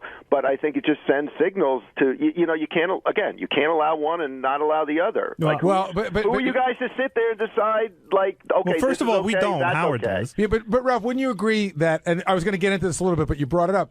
Wouldn't you say on this show there's different rules for different people? Absolutely, yeah. So then when you say you have to allow for one, you have to allow for another, really, Howard's running a monarchy. He has to allow for whatever he wants. Yeah, I mean, Artie used to get away with crap that none of us could get away with. That's right. And because he was Artie. Yeah, and that worked out really well. Well, I'm just saying that's what happens under that. Anybody could do whatever anybody wants rules. What Artie was allowed to get away with business-wise had nothing to do with what happened No, here. he got away with a ton of stuff here that we got. If I've slept in the office as much as he slept on the air, I don't think I would have been treated with the same kid gloves. Absolutely, because you're not as funny as Artie. No, I'm not. Right. The people are treated differently here. Yeah. And that just doesn't work well. It just sends out a bad message to everybody. But again, I fundamentally disagree with you. I think Ronnie's block party does skirt the line of what Howard used to be angry about in the day when John and Gary tried to go out to do stuff and Howard didn't want it to become the traveling Howard Stern show. And I do think it comes up against that line. But at the end of the day, they're promoting their comedy show. People are buying tickets to their comedy show. I don't know. To me, it's completely different than having a lovely chat with coffee. I will agree that it's different. I don't know if it's completely different. I mean, I think what bothers you is Lisa's looking for a way to make money. Ralph, would you buy a ticket to just see JD and Ronnie, but no comedy? I wouldn't even do that. Me, Gary. Last question: is Howard going to put an end to all this stuff? It's getting to be rubbing up against that area. Hard to say. On Wednesday's wrap-up show, there was a lot of talk about Sal, shockingly, screwing up a game again. And this is one of those situations where Sal doesn't think he's wrong, is told that he's wrong, and then realizes that he's wrong and tries to explain himself, which he can't do. So we heard Sal tell the story about how it was unfair of Howard to call him a sucker.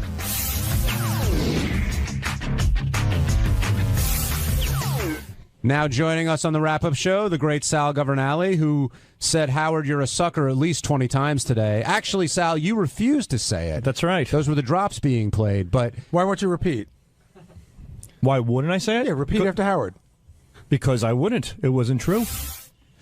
If I did something where he felt like a sucker, I would have said it. Sal, do you feel like the show was used at all in order for you to get those teeth? Or do you think they're two independent things? Yes, absolutely. I made that perfectly clear on your wrap-up show last time. I said it's inevitable. There's certainly a bartership deal. People are not stupid. The guy was a fan of the show, and I certainly got a break because he was a fan, which is understandable. But we discussed it wasn't a break. Right, then the break comes back and bites you on the ass. Nothing is ever really a break. There's a price to be paid, whether it's monetarily or getting the shit kicked out of you by Howard Stern. There's a price to pay, and I've learned it the hard way. Sal and I talked a little bit today. I was explaining that some of the money was for the actual physical things needed to do this, and the rest of the money was free. Yeah. So Sal didn't really get a break. He really got the dental work for free. Right. And I explained to him that, as Sal said, nobody gives something for free for nothing. They're always looking for something. Let me take a step back on this. Sal, do you feel you were unfairly blamed for the problems with the Bigfoot game? Because that's how this all started. At first, I thought I was. But listen, I'm the one who created the game. The glitch was there. Guilty as charged. But you said you double-checked it. What did you mean by that? I double-check all my work. In this particular case, and I don't know why. I don't know why I do these things, but I always give my... That seems to be the mantra this week. I heard Tim saying that earlier in the week. It's almost like, how people have a guardian angel? I have like a guardian bully. When I'm going... A black cloud? Yeah, when I'm going in the right direction, somebody's kicking me in the balls, just throwing my mind off a little bit, because I always give my CDs to Scott to double-check. And like when Howard asked me, did Scott double-check this one? I said, no. And that's when it hit me. I'm like, he didn't double-check this one. I did, but... inevitably, it was a screw-up on my part. It's always better to give your stuff to Scott, because then when it screws up, you could blame Scott. Right. What happened was there was a glitch. You saw it. Then you went back and saw that there was a track there. But what we figured out is that Bigfoot's answer was so short. Right? Mm-hmm. It didn't register as a track. It was a track, but it just goes from one track to the next so quickly, which Richard knew, and he said, Sal just sort of forgot you got to add a little time. And by the way, yes. To say something nice about Scott Salem, that's the kind of crap he really catches. Right. Like, I gave him all the impression stuff, and he called me in, he's like, wow, the levels on this are really off on one of them, and we listened to it, and I'm like, good call, and he fixed it, and, that's his job. And that was my mistake. So I took back that game and double-checked that one. And I had Scott check it. As a matter of fact, I went to Gary today and I said, Gary, give me all the games back. So I'm going through every single game right now as well. There was a great moment, though, where the game fucked up, so I just start yelling, Sal, to just see where he is. Sal was on his way in, but Howard did play the answer, but Sal didn't realize there was a fuck-up. So Sal starts yelling at me, you owe me a fucking apology, asshole. Fuck you. Wait, can I just say, because I have my headphones on, you guys went from 0 to 1,000 the second Howard said that this isn't working. There's a reason why. Before, you guys were yelling so loud at each other that you couldn't hear Howard screaming about who do I have to blame. And I didn't know what was going on. You came out with... It was definitely like a sibling moment. What happened was I just yelled Sal as loud as I could to see where he was. I was coming around the bend. I was by the Howard TV room. I saw what happened. I'm like, whoa. Came around the bend, and Gary goes, Sal, where the fuck are you? What's going on? I go, Gary, and then I heard, as I was coming, I heard Howard fix it, and I heard the track come through. I'm like, all right, it was a Howard issue, with the CD player. I go, Howard just fixed it, Gary. How about an apology? So Gary looks at me and goes, fuck you. Yeah, that's what I started hearing everything. So then Gary sits in his office. I go, how about an apology for that? And Gary goes, go fix your teeth, asshole. I go fix your fucking teeth. And all of a sudden, wait a Sal, Howard wants you. It is fucked up. I'm like, oh, God, no. All I hear over my head. So this whole argument was going on over attitudes, and in the end, I was called into the studio thinking I was victorious, and boom. But what you didn't realize when you were in the studio, you still didn't realize you were wrong. You didn't realize you were wrong, and Gary is screaming. Yeah. He's deflecting. He's deflecting. And I mean, you were charged up, Gary. Oh, yeah. Well, yeah, he was trying to make it go somewhere else, but you didn't realize you were wrong. So you were, no, Howard, I don't know what you're wrong. Yeah. And then I was sitting there going, oh, my God, Sal's really digging the hole deeper because he doesn't know he's wrong yet. Yeah. How did you not know you were wrong, though? Like, in what? Well, I was arguing with Gary. I got called in, and I thought Howard called. I thought somebody sent up a note that Gary and Sal are fighting over the track. So in my mind, I'm thinking, all right, I'm going to go in, and then Gary's going to get called in, and Gary apologized to Sal. Here I am thinking it's going to be that way. And by the way, I just want to say, the desperation move if I'm beating you is you bring up the sleeping.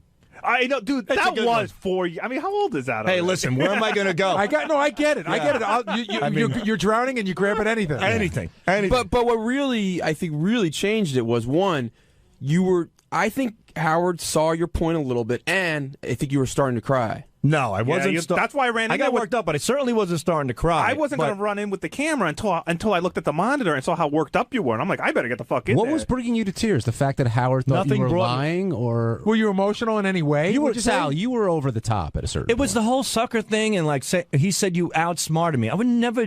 That's just... It's impossible. Well, no, it's not. It's impossible to outsmart Howard Stern, in my opinion, yes, in any capacity. Yes, that's what I'm saying. So... And he kept going with that and the whole Howard Sucker thing, and I'm like, this is just crazy, and that's why I just snapped. And he threatened to break up you and Richard. And I know to you that's blasphemy, but it seemed like it might be going there. If it goes there, it goes there. And you know what? You'll see the results. Rich and I are a think tank. We work every day. We bounce ideas off of each other. We work great together. It's like breaking up Captain and Tennille. Is that a bad thing? Yeah, Sal, actually, they got divorced, and she had a much better career. Sal, if this happens, it's like breaking up Donnie Marie. Keep your mouth shut, because the way Howard described it on the air, you will be getting your own office, and Richard will be sharing an office with I would Scott. hate that. I would hate. You would rather share with Scott? I would be in a bathroom with Richard. I would be in a dumpster with Richard. What? But if you and Richard together isn't an option, wouldn't you rather be alone than be paired up with Scott the engineer? I don't know. My brain can't even go there. That's like saying you're separating a child from me. I'm not kidding. Are you ready You're for a grown man? Are you ready for a world, say in 3.5 years, where the show ends and everybody has to go out and do their own thing? Are you and Richard going out as a team, or are you going to go out and do your own thing? It all depends. If we want it, right now we're planning as a team, but we also can do our own thing as well. Let me tell you something from experience. If you're a team, one of you end up stabbing each other in the back. It's just what happens when two guys at work team up on something and live together. I don't know about that.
Another old friend of the show. You gonna have a stupid comment about that? No, I have no stupid comment. All right, I'm just asking. Only intelligent ones. Oh, okay. You have an intelligent comment about that? A rock and roll legend. Okay. And an old friend of the show. Okay. All right. And we're gonna bring him in. Well, what's his name? Joe Walsh. You're rusty, man. You're old. I'm old. Says the guy in the tinted glasses. Mr. Joe Walsh, welcome back, sir. Thank you. How you doing? Good. How about yourself? Pretty good. Got a new album out? Got a new album out. Analog Man. One of the rare times I didn't stay up all night to come into the show. So you're feeling fresh. Slept. That should impress Howard. Right here, sir. Okay. There we go. So you're feeling fresh. You're raring to go. Today. I'm fresh and I'm ready to go. I hope he is. Oh, absolutely. Because I bet he's really nervous right now. You guys are old friends. You guys have been... We're old friends from golly. I don't want to figure out how old.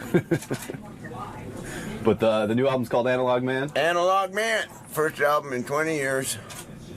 All right. We'll see you in the studio. Okay. Good to be here. Joe looks good. Like his skin is good. But I'm saying for a guy who's been through what he's been through. Right. It's pretty amazing. He looks great. It's almost unfair. He looks like, really... I would have done all that, too. That's right. He looks really healthy. Yeah, like he works out, I think. But, I mean, he had a long time of, fucking up his body. Analog Man is his first solo album in 20 years. He says his wife is the one that got him back in the studio. It's Ringo Starr's sister-in-law, by the way, his wife of 3 years. Yeah, now. isn't that weird? Yeah. He sounds very happy. He's healthy. He's sober. He loves his new wife. Everything's great. Do you almost think musically, like Joe's in his own sort of genre? Like, I was thinking about this, that just to discuss a little bit. Like, he's not like a Led Zeppelin guy. He's not like he's not huge. He's not like a super. But he's been in a super group. But he's been big on his own. But he's overlooked, kind of. Oh yeah, like when you talk about the top 10 greatest guitarists of all times, why Joe's name is, it's always like Buddy Guy. Yeah. It's a lot of old black guys. I think a lot of people took him out of the running because he was such a goof. That's right, right. No, he did act goofy for a long time. Sorry, go ahead. He talks about how he talks to Ringo Starr for advice. He's very unaffected by his fame. Mm-hmm. Stevie Nicks, clearly sounds like she's still in love with him. She says that they broke up because they both had heavy cocaine addictions. But basically says he was the love of her life, and he's the only man she'll ever really love. Something like that. It was pretty quiet. I mean, I heard it. But I knew about the Don Henley thing, but I never knew about her and Joe. Joe, come on in. Joe Walsh from the legendary Eagles, of course. Look at you. Gary salivating over here. You look good, my man. Take a seat. Hi, how are you? He looks real good. Good to see you. Yeah, he does look good. You know, you look good. Are you amazed? Like, you know, you're so healthy now. You look terrific. You look like a different man from the guy I knew back when. I am. You are a completely different man. Yeah. Yeah, and it's strange even being in the room with you now because it's a whole different energy. I never That's knew. because I didn't stay up all night. Well, I never knew the Joe I was going to get. Yeah. Were you?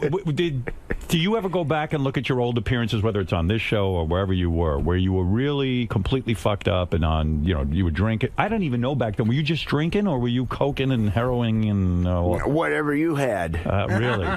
It was what I did. Right. Till you were out, and then I left. Did you ever figure out?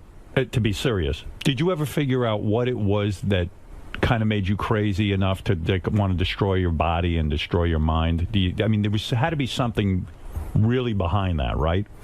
Well, being an alcoholic. No, but I'm saying there's a reason one becomes an alcoholic, don't you think? Or do you think it's just a disease that randomly hits somebody? I always think there's some psychological basis that your father was even, like, maybe it goes back to your parents. It is probably hereditary, yeah. But I tell you what happened for me. Right. I wrote some songs that were pretty good. Right. When I was high. James Gang Rides Again came out, did really good. Right. Made that when I was high. So I made a mistake of thinking it was a winning formula. Right. I played some concerts in front of people when I was high, and they loved you. Well, they were high too. But, right. You know, yeah. but then later, you know, when I didn't do an album, when I did an album that didn't do so good, I thought, well, I'm not nearly high enough. Right. Oh. And I chased it. Robin. Hey. Hi. But was it the kind of thing where you see, you strike me as a happy-go-lucky kind of guy, but the truth is you're not, because all of that stuff what you're describing is a guy who really wants to be successful. That success was so important to you that you said, oh, I know the winning formula. I'll drink, I'll get high, and then I'll write great music. So it really did matter to you whether you were successful or not. You weren't sort of a happy-go-lucky guy. Maybe it was a reaction to, oh, my God, maybe this will be the secret to my success. You were really hungry for success. Very subtly. Yeah. All of that stuff convinces you that you can't do anything without it. Right. And it's got you. You think that's it? Yeah. It's that simple? Yeah. You don't think it was your relationship with your parents? I mean, I don't know what it was like for you living at home. I don't know. You know, every case is different. If you grew up in an alcoholic family, chances are you're going to be alcoholic. Your mom and dad were alcoholics? There's always that at different times, yeah. Right. So when you see drinking as part of the family life, it doesn't seem like such a bad thing to be doing. When I grew up, it was the 50s, and we would have these family picnics, and everybody drank. Including you. My aunts drank, my uncles drank, my cousins drank. If you were an adult, adults drank. Right. That was just the norm when I was a kid. And it occurred to me that my whole family probably has been rip-roaring drunk for the last 500 years. Right. That was just the norm. How hard was it for you to get sober?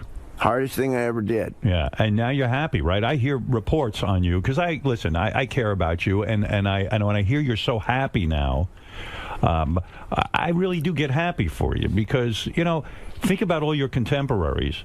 A lot of guys died who were even less fucked up than you. A lot of guys we know aren't around anymore. Yeah. Who you thinking about that didn't make it? I'm thinking Bellucci. Kennison. Right. And Keith Moon. And it's kind of sad, too, because if you get that second chance, if you live long enough and you kind of get sober, you go, oh, wow, you think about those guys. They were cut down in their prime. Yeah. And do you think music... See, I happen to think you're one of the greatest guitar players, and I'm not saying it because you're here, but I do. I think the riffs and the songs you came up with were brilliant, especially James Gang stuff, and then when you went to the Eagles, I felt you really improved that band like tenfold. But yet, do you think... when it comes to, I don't know, the rock and roll intelligentsia, or whoever they are, but do you think, well, critics, do you think, such a thing? Yeah, do you think you get criticized or you're not thought of right up there in the upper echelon because your past behavior, because you were so drunk and so outrageous? Do you think that your legend got kind of knocked down to a degree? Were you taken less seriously? I'm not really concerned with that. But you are. Because you're the guy who sat there and drank because you destroyed your own body because you thought that was the formula for success. So you do care about your place in history, right? Musically. Yeah, but I'm not done yet. No, I know you're not. But I'm saying, I don't... When I see the list in Rolling Stone of the top 10 guitarists in the world... Joe's not on it? Yeah, and I don't quite know why. You really are. Do you still practice your guitar every day? Yeah. It's that important to you? I try and play every day, yeah. Is it true you take guitar lessons to this day? That you still take guitar lessons? I'll sit down with somebody, yeah. I'll sit down with somebody and ask them, how in the world do you play that? Like Brad Paisley. Right. I'll sit down with him and say, hey, man. Why is that? Because you can't figure out how he did that? Well, probably, but it saved me 5 or 6 hours if I just ask him. But does anyone ever come to you and say, hey, Joe, teach me how to play? Teach me how to do that? Not really, but does that bother you? Bothers me. You're the guy who should be giving guitar lessons, not getting guitar lessons. Well, you know what I'm saying? Who does he think is the greatest? Who are your heroes musically? I've never asked you that. You were always too drunk. Couldn't get a straight answer out of you. Do you have musical heroes? No, I had heroes then. They were just different ones. Jim Beam. Yeah. Seriously, who are your heroes? Well, the guy that's the grandfather of us all is Les Paul. Right. The guy who really invented the guitar, the electric guitar, right? The pickup and echo and multi-track recording. Did you get to know him? I knew Les, yeah. Yeah. Were you happy with the inventions and what he did to the guitar? Because you're a guy who in your new album you talk about analog man. You can't stand all the new technology. It's kind of like I'm just a regular guy. I don't know from all this technology. Well, I'm not against it. I'm not an old analog fart who came out of the woods. Right. I don't think analog's better. It's just, you got to admit. But you're upset with technology. You don't like now in the Eagles that your fellow Eagle members sit in a studio and they use all these Pro Tools and everything else. It actually slows down the music-making process. It changes it. It makes it more complicated. Easier. Here's two things it does, okay? Okay. One is you can fix anything. Which is bad. Bad, I think. Temptation to fix everything. You lose the soul of the music, don't you? If we'd had Pro Tools when we were doing Hotel California, we'd still be working on Hotel California. Because what you're saying is Hotel California has imperfections, so to speak. And those imperfections are kind of the cool things about it. The charm. Human. And so when you get in the studio now with the Eagles, they sit and go, wait a second, that note's just a little bit out of tune or it's a little bit off. Let's fix it. We've always been like that to some degree. Right. But the great temptation with Pro Tools is to go ahead and fix everything when you don't need to. Do you have enough of a voice in that band? I know you've got to sort of watch your P's and Q's with some of the band members, but do you have enough of a voice in that band to say, guys, stop. We're in a studio. What made us great, why Hotel California works, is because there are mistakes on it. It's not a perfect piece of music. Nothing is. Well, but it's real. I wouldn't single out the Eagles. You say they all do it.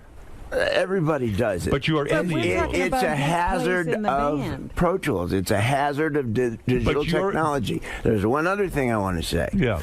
The temptation with digital technology is to start with a drum machine. Right. That's virtual. Yes. And put that down. And then build up the track with virtual instruments, which are all in the computer, and build up the thing like a kit. And it never sounds quite as good. No. In the old days, you got some guys in a room, you mic'd them, and you pushed record, and you got the performance. Right, and isn't there something that comes out of that performance when a guy's sitting there, a drummer, live, and all of a sudden he goes, wait a second, I have an idea. What if I hit it this way? Or you go, wait, I got a better riff. Or that's the magic of being in a studio with a bunch of guys. That's rock and roll from 1954 to 1962. But when you recorded the last Eagles album, and by the way, the album did well. I mean, there was an experiment, too. You sold it through Walmart, and it sold really, really well. And this is a tough day and age to sell music. Yeah. So the experience for you was not the same. Were you all in the studio at the same time, or was it all done with building it up one at a time? There's a temptation. Right. To do it that way. Do you put up a protest in the band, or you just go along with the flow? I go along with the flow. We do it various ways depending on what we're trying to accomplish. Is it liberating now that you have a solo record out because you don't have to deal with the, I'm not going to call it nonsense, but the politics of the Eagles? Is it a liberating experience for you to go in and do it your way? It's, what do I say? Yeah, but I mean, for all of us, I mean, Don's down in Nashville, doing his own thing, recording. Glenn made an album. But for you get to do it your way now. I get to do it my way, yeah. Is there a part of you that goes, I'll show these fucking guys how an album should be made? Nah. Never. Nah. There's no anger there, no bitterness. Nah. Have you given up all your friends from the old days? In other words, you used to come in with a boatload of characters that were hanging around. I'm talking about the days when you got my entourage. You had an entourage of guys who could drink you under the table. You know, there was the bass player, Rick the bass player. Are you done with those guys? Are they bad influences, so to speak, on you, or triggers for you? Well, Rick's exempt. Right. He plays with Neil Young now. Yes. He's cleaned up. He's doing great. That's good. For him. Yeah. You have to change all your friends. I know. You have to. Yeah, or else you get sucked into the vortex. Yeah. Yeah. Well, you were another one. We felt like we were the friends that got, and we never did all that stuff with you. Yeah, but we were good for a while, you didn't come see us. Yeah, were we part of the problem? Someone stole my identity, Robbie. Yeah. You know, when I was thinking about you, there was a great... I know you're happily married now. You've been married, what, 3 years? 3 years. Oddly enough, to Ringo Starr's sister-in-law? No. Wait, your wife, your wife is... Are you sure? Do you know who you're married to? What is he, Ringo? Yes, I do.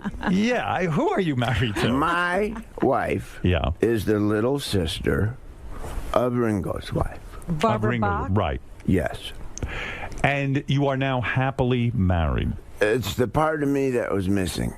Because I remember you in the old days. You know, listen, you were high, and women were commodities. You used a lot of women, and they used you. I mean, it was a mutual use. They used you for your fame and your money and your power. Well, sometimes I think Joe forgot when he was on the road that he had another woman somewhere. Right.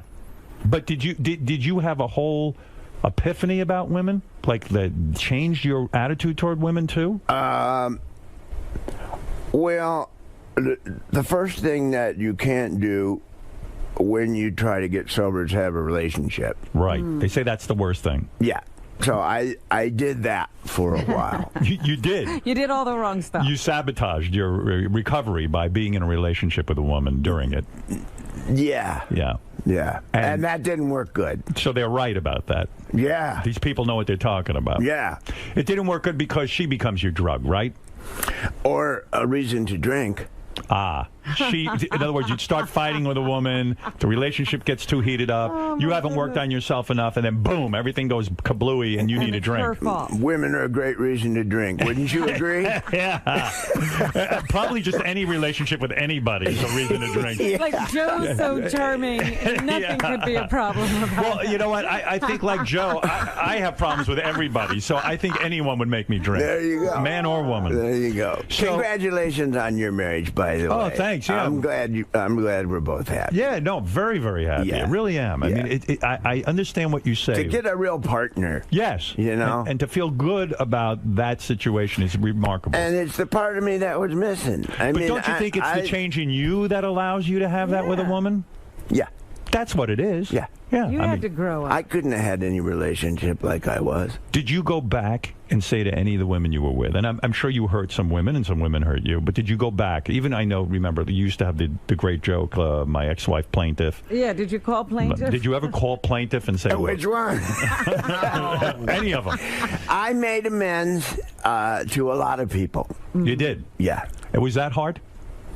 No. Once you do it, does it unlock something in you? Like, does it open up your heart? Yeah. It does? Yeah. And so you would call, did you call your ex-wives? Mm-hmm. And you said to them, look, I'm sorry I put you through hell. I'm sorry I did I put you through hell. Were they all receptive to that, or did some of them say, you know what, Joe, fuck yourself? There was both. Both of those. Some people say, I understand. I'm glad you're sober. Some people say, up yours. And some people say, I don't believe you. In other words, the important thing is me. You said it. I'm better for it. Right. And what is it? If it's a phone call or a meeting, and you go there and you confess to them that you were shit or whatever, you were confused. Yeah, you look them in the eye and you tell them, hey, I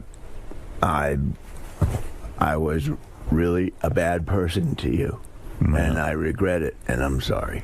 Wow. Boy, that's heavy. That's hard. It's heavy, but I mean, that's part of recovery. Because you live in all that garbage. You constantly, even now, everybody goes into the past and digs around in a pile of stuff. Right. And you look for something to be mad about. Right. You look for something to get in a bad mood about, and you attach an emotion to it. And then you're in a bad mood, and none of that exists. All that anger is in you. Yeah. If you clear that out by making amends, you stand a chance. Right. Well, it's a tough... I tell you what, that is not an easy assignment. Has he decided to have more children? No, you're not having more kids, are you?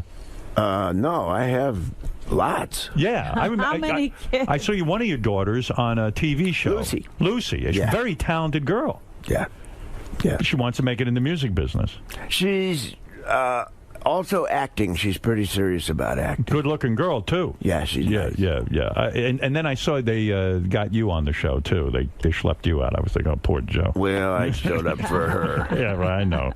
I knew you didn't want to be there, man. I was just watching it, and I go, oh, my God. Me and Dee Snider. Yeah, you guys are all on there. We showed up for our kids. But I know what that show was. Yeah. I enjoyed the show. Yeah. But it was the kids of rock stars who show up, and they had a competition. Yeah. So, but you see these competition shows. That's not the way to really make it. I'm a judge on one of these shows. I know you. How's that going? I love it. But I tell everyone. In fact, I don't know. You are. Well, you don't want to know something? In Vegas, I tell these guys. I don't know if they're going to show it. They don't show everything I say. But I said to them, you got to remember, a lot of hard work goes into it. When I saw them fucking off or doing something weird, I'd say, I know musicians.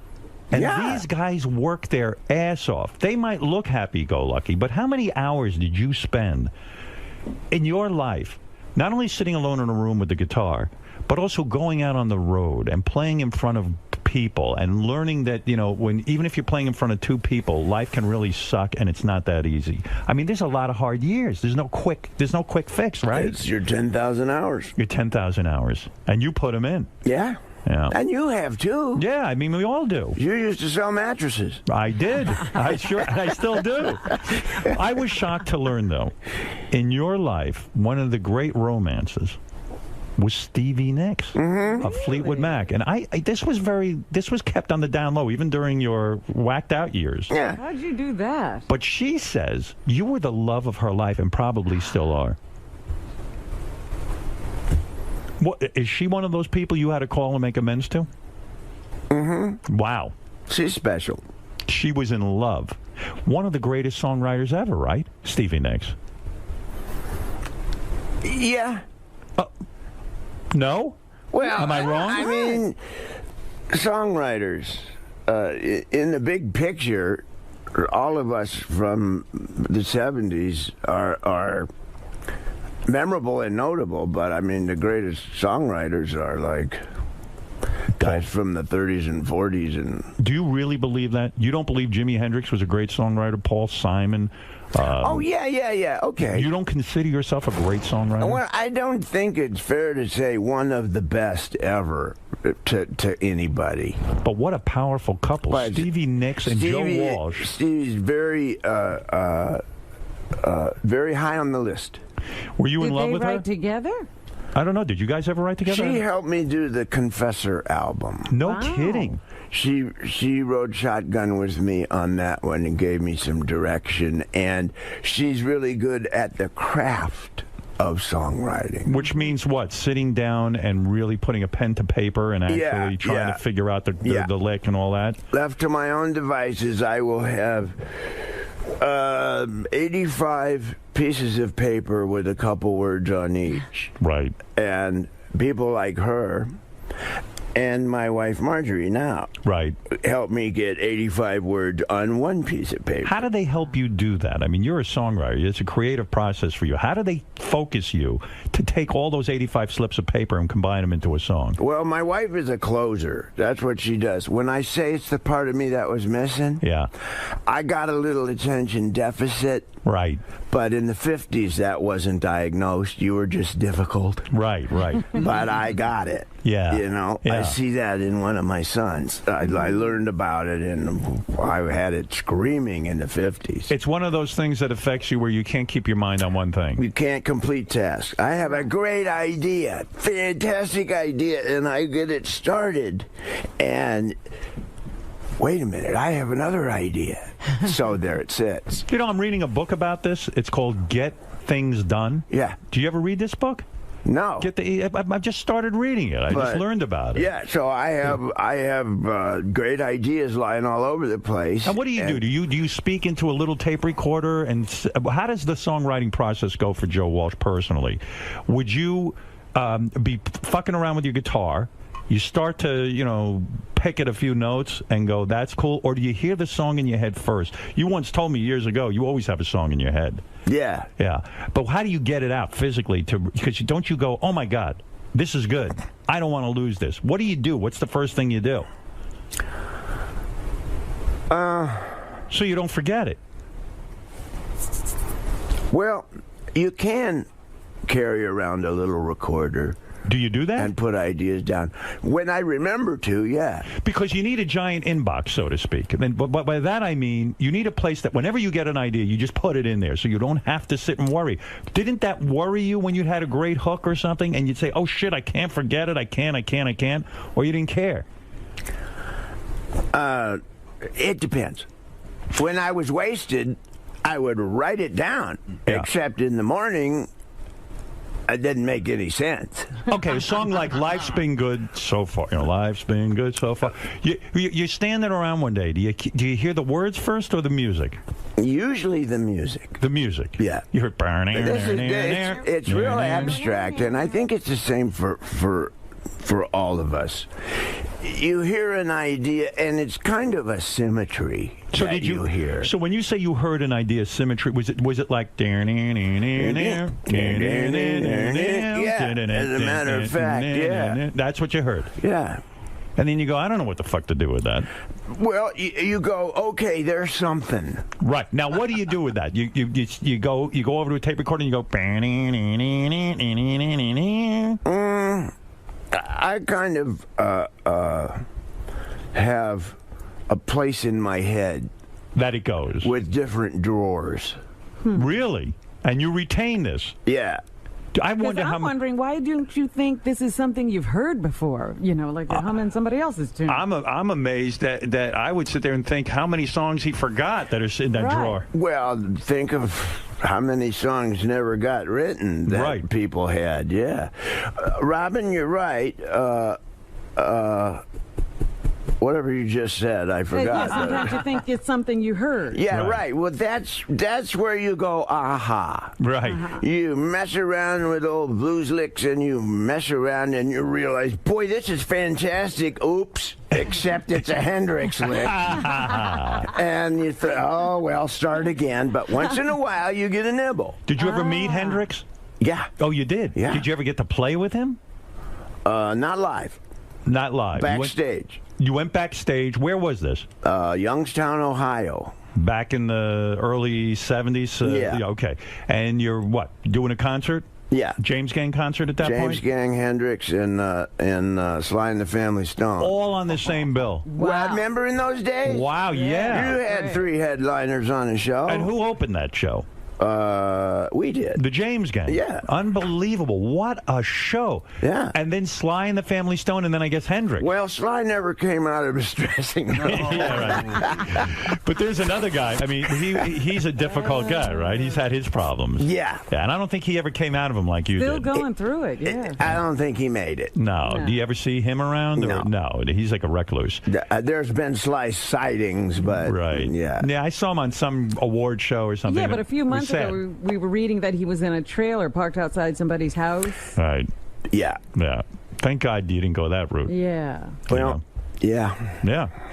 And does that give you the shakes at night sometimes? You go, shit, I could have really, really fucked up. Oh, yeah. Yeah. I am so grateful to be alive and sober. So Hendrix is backstage.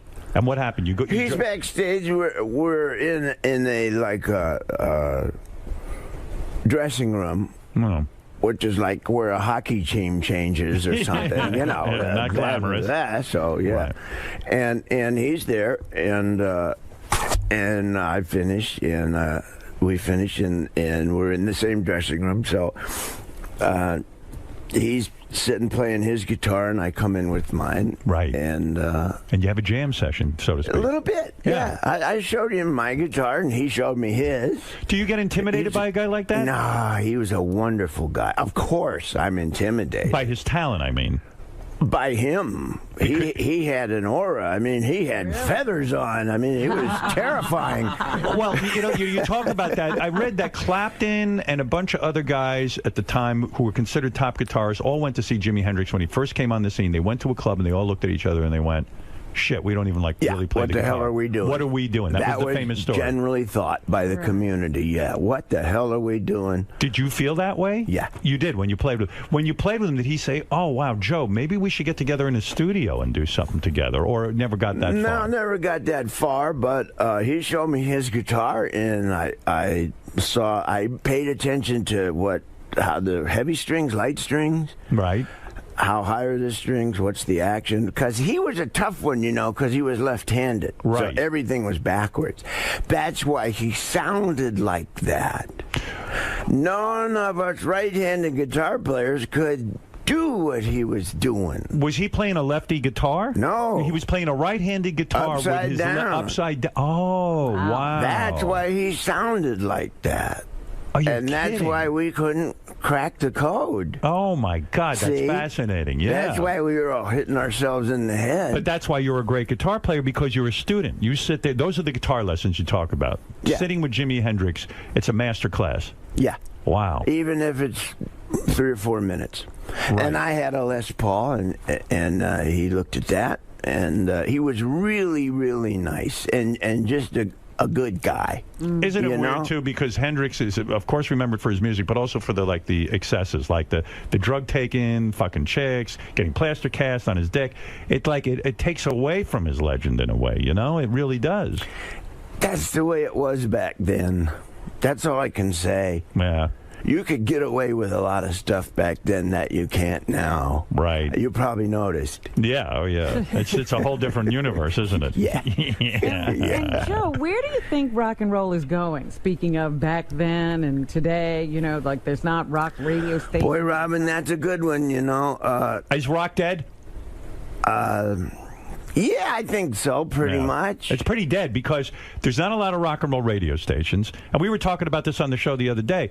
We were talking about that it's almost like, I think Robin said it, that rock and roll is going to be like jazz in a way. It's going to be just this art form that existed and was big, and then some guys will still play it, but it's not going to have. It's dead, but it's not dead, but it's not number one. Country's number one. But I never thought I'd see the day that, you know, rock and roll was such a part of my life. Howard, think of it. That's what Analog Man is all about. Right. The new album. The digital technology is nice, but along with it is this virtual world that we all go in more and more. Yeah. And it doesn't exist. It's in a computer. It's an illusion. And we sit in chairs. Our bodies sit in chairs for hours waiting for our minds to come back. Yeah. I like side B. Right. I like cart machines. You know, it's different, man. It's different for us. Yeah. And the problem with the digital technology, right? It ate the record business. It did, yeah. It ate radio. So you're not on Twitter, are you? It ate intellectual property. Doesn't that drive you crazy as an artist that, you know, a guy who's like you, like a musician who comes up now, they can't even sell a record because everything's out there for free. People don't go and buy DVDs and CDs. I know. They rip them off and that. It does seem unfair, right? People ask me, what advice do you have for the upcoming musician? I don't have any. I'm trying to figure it out, too. What is your game plan with the new CD? In other words, it's hitting the stores, I think, today, right? Tomorrow, all right? And you have a new single out. But what's the game plan? Can you really... Well, I guess you could go around the country and play these songs. It's almost like starting over. Joe Walsh is one of the biggest names in rock, and yet it's almost like you're starting over again. You got to go out, play for audiences, and introduce them to this music. It's a fresh start for me. So what are you going to do? What's the game plan? Well, the deal with everything is, in lieu of record companies, the way to do it now is the social network. You have to get visible. Yes. If you can make people aware that you have a record out, they'll find it. Right. So your game plan is to use social media and sort of get because like look at some of the great artists. Paul McCartney just came out with an album. Nobody gave a shit. You know what I mean? Paul McCartney. It's like everyone has an even playing field now. There's nowhere to go. There's nowhere to bank on your name. It's just that you know. I feel great for guys like you who have an audience already, and you can go out and do a James Gang tour, or you could go do a Joe Walsh tour, or you could do an Eagles tour. So you're fine. Nothing's going to bother you. But when you put out new music like you just have, that's the conundrum. That's the thing that you can't figure out. You can't assume that you're going to have a hit record. No. What's platinum now? 50,000 copies? That's right. Go make a living doing that. Woo! Right. How many records how many records between the Eagles and the James Gang have you sold?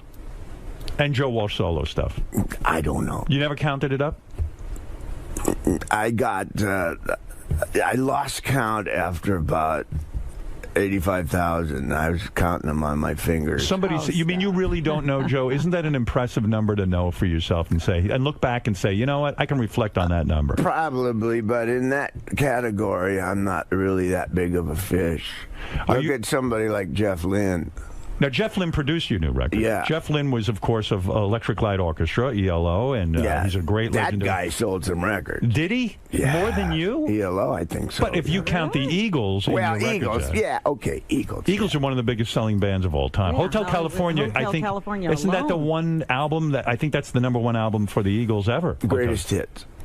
Greatest hits. Greatest hits. Yeah, oh, we wow. go back and forth with Michael Jackson. What's the best song you ever wrote? Seriously, out of all the songs, I have, I don't know if it was Funk 49, Walk Away. I don't know. I could name Rosemary, Rosewood Bitters. Rosewood Bitters is more. I think all these great songs. What is the greatest song you ever wrote that you're most proud of? The one you love the most. Yeah.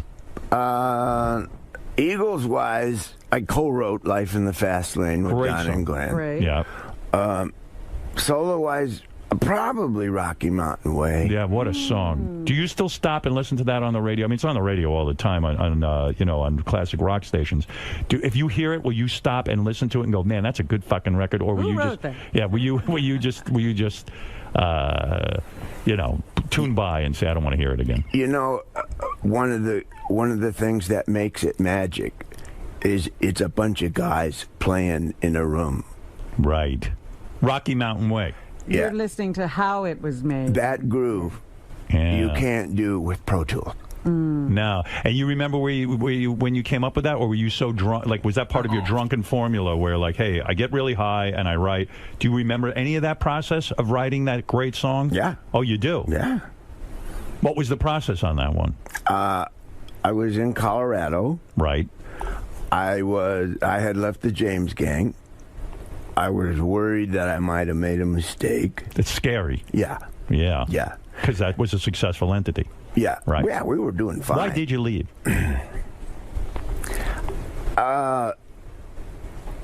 3-piece band. I just got saturated with playing really loud and being like a kick-ass guitar guy. Right. Playing through Marshalls and stuff. Why, you thought on your own you could, tone it down? I was hearing all these songs, like, with a piano. And they didn't want that. The other two guys were against it.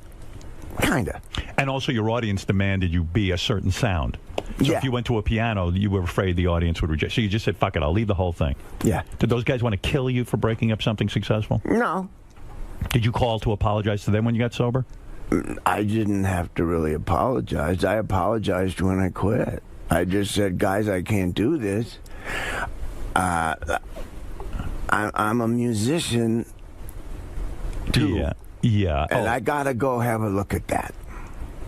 And so so you were scared, you were in Colorado. I'm in Colorado, okay. And I have an album done, which was the Barnstorm album. The first solo album I did, and I'm mowing the lawn. And you were mowing the lawn. I was mowing the lawn. Yeah, rock stars mow lawns. I didn't have any words for Rocky Mountain Way, but we had the track done. Right. And I'm just dead in the water about this song. What is it about? You mean you just hear music? There's no vocal. There's no tune, really, except that. If there were words, I hear where they go. But you don't have the actual words. I don't know what they are. So how do they come to you? Well, I'm mowing the lawn.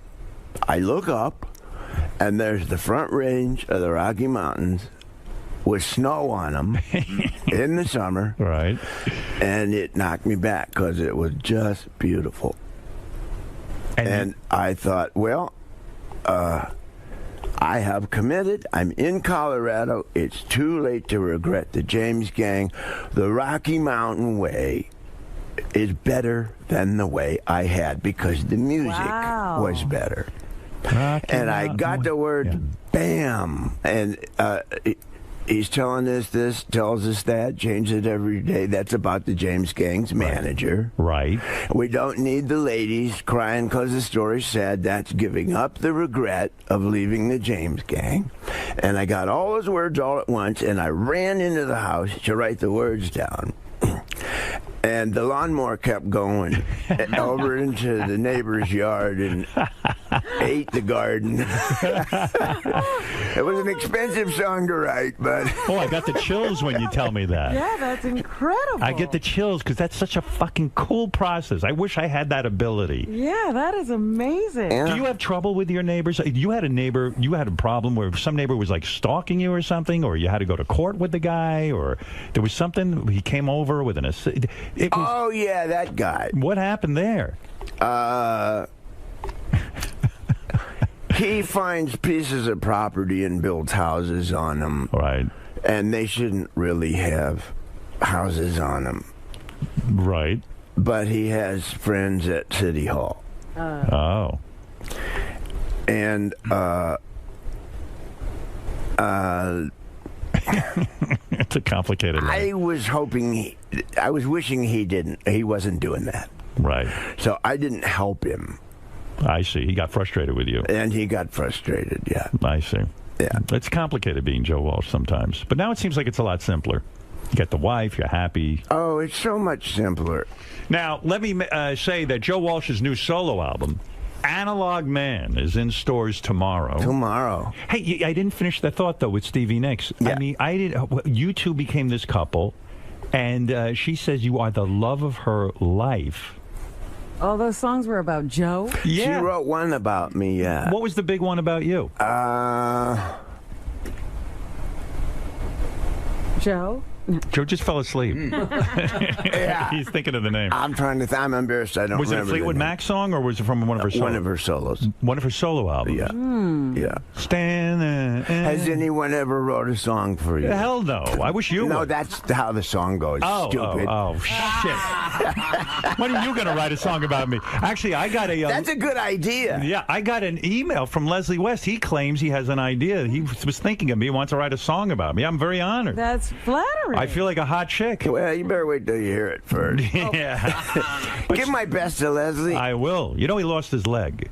Yeah. Yeah, and but he's doing well. Yeah. He has a great spirit about him. He's a great guy. And a great guitar player. Yes, he is. Yes. Now, there's a guy that could probably be on Rolling Stone's list. Yes. Where the hell's he? Exactly. He's not on the list either? That's right. Well, anyway, the legendary Joe Walsh, who is doing so well, happily married now. Happily Very married. for Joe. And Ringo is your brother-in-law. My brother-in-law. Do you guys hang? get together? Yeah, we hang. You do. Do you sign autographs? Joe, do you sign autographs? Because Ringo has stopped signing everything. That was... I signed his name for him. You do. That's why he got me. Ringo comes over the house, and it's like a family get-together. Yeah. That's kind of fun. I mean, that's an interesting thing. Yeah, He says, sign all these albums for me. I'm done. You get along with each other? Very well. You do. You know, he's so down to earth. Paul, too, for what those guys have been through. Right. And the really good positive energy. And in terms of a family, I got this huge family that came along with my wife. And it's a dynamic I'd never been around because they're really close. And learning to be part of is one of the things that has opened me up. Right. And made me feel, given me confidence, which is something I never had. That's why I drank. Yeah. Well, I'm glad you're not drinking. I'm glad you're healthy. So having Ringo, his insight and his wisdom has helped me with my life and as a human being, besides the music part of it. Yeah, he seems like a real guy. I mean, I got to know Paul McCartney a little bit. What a amazing guy. Yeah. I mean, something else. Yeah.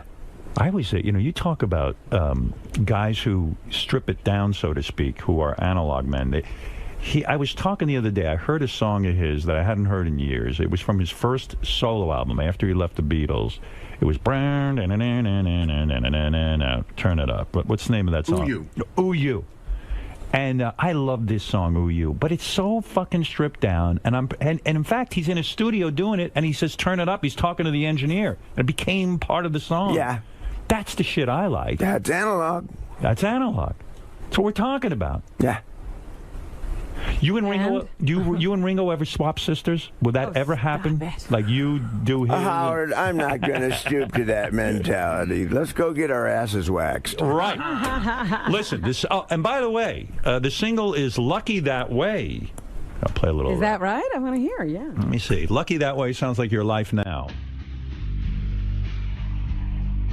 Joe Walsh, the new solo album "Analog Man."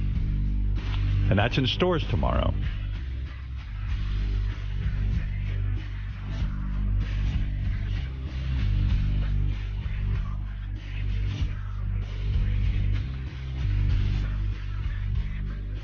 Why do you always do that? In a lot of your songs, when you're singing about yourself, you say, "I'm not that special." I'm like, But you may know me. Even like in Life's Been Good, you're like, "Yeah, my fans love me, but I'm not that great an artist." Why do you put yourself down in your own songs? Well, I could either explain it or you could listen to the song. Okay. It's in there. Okay. Oh, it's in there. All right.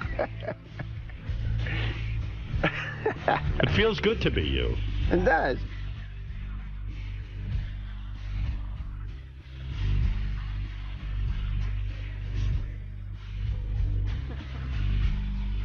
Listen to the chorus. I am. Yeah, here comes the chorus. When you wrote you had a Maserati, did you really have the Maserati? It would be logical. But do you really have the palm trees in the swimming pool now? Yeah. You do? Yeah. Here we go.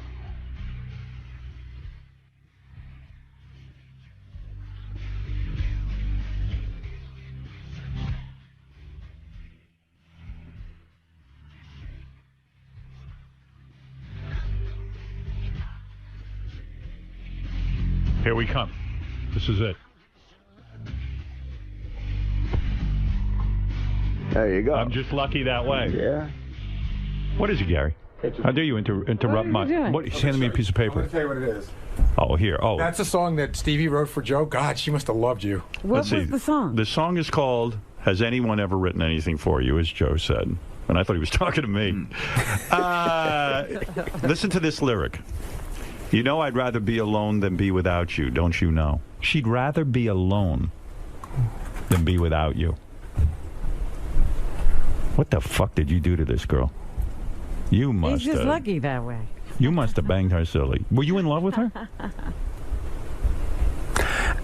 As a sister. Really? God, she was, I mean, I imagine this was the 70s, right? I mean, she's like a soulmate, you know? You still talk to her? Once in a while. This was like in the 70s, right? I mean, was there a more beautiful, physically beautiful woman than Stevie Nicks and all that talent? I mean, you would think that's the whole package. I mean, that would be my fantasy. Were you not into her? No, I was, Robin. That didn't come out right. All I'm saying is that we were seeking refuge, kind of, in each other's presence. Because you both were into drugs at that point? Kind of, yeah, there was that part of it, but we were on the road, we had careers, we were both lonely. Why did you never marry her? Did the thought cross your mind at one point? No. And you never thought that way even in terms of like a powerful couple? Like, oh my God, there's two incredibly powerful people in rock and roll. Or maybe that would have been too much. Well, the relationship came and ran its course, as rock and roll relationships do. Does it get competitive? Like, do you sit there, and she was in Fleetwood Mac at that point, I guess. No, she wasn't. She wasn't. No. She was a solo, or she was in Buckingham Nicks. Yeah. And does it get competitive? Is that the problem? Like, you could never really marry another singer-songwriter because the two of you sit there and drive each other nuts with that stuff, career? What made it possible was that we toured together. Right. So when you tour together, it's we spent all that time together. But you were not monogamous with her, so she probably got jealous too. Because knowing you back in those days, you were not going to be limited to one woman. True? You weren't going to be limited to one drink and not one woman. You were an addict. We were both monogamous for that summer. That's a pretty long time. Yeah. So you A felt whole something season. for her. Well, yeah, in rock and roll, that's 10 years. That's a long time. That's a long time. When we stopped touring, we drifted apart. I had to. Yeah. Yeah. I had to. Look at you. What a life. But do you think you could have been with somebody as powerful and talented as Stevie? No, I don't think either of us could have committed to a lasting relationship in the state that we were in. You surprised Steven Tyler's a judge on American Idol? Seriously. I mean, Steven Tyler's one of the great songwriter, great rock and roll stars. I don't exactly know why he's doing that. I had heard that it was for the money. That literally he had gone through so much money that it was like a $10 million payday. That makes sense. Yeah. You held on to a lot of your money, even though all the marriages and getting high and everything. How did you manage to hold on to your money? I know you're worth $164 million.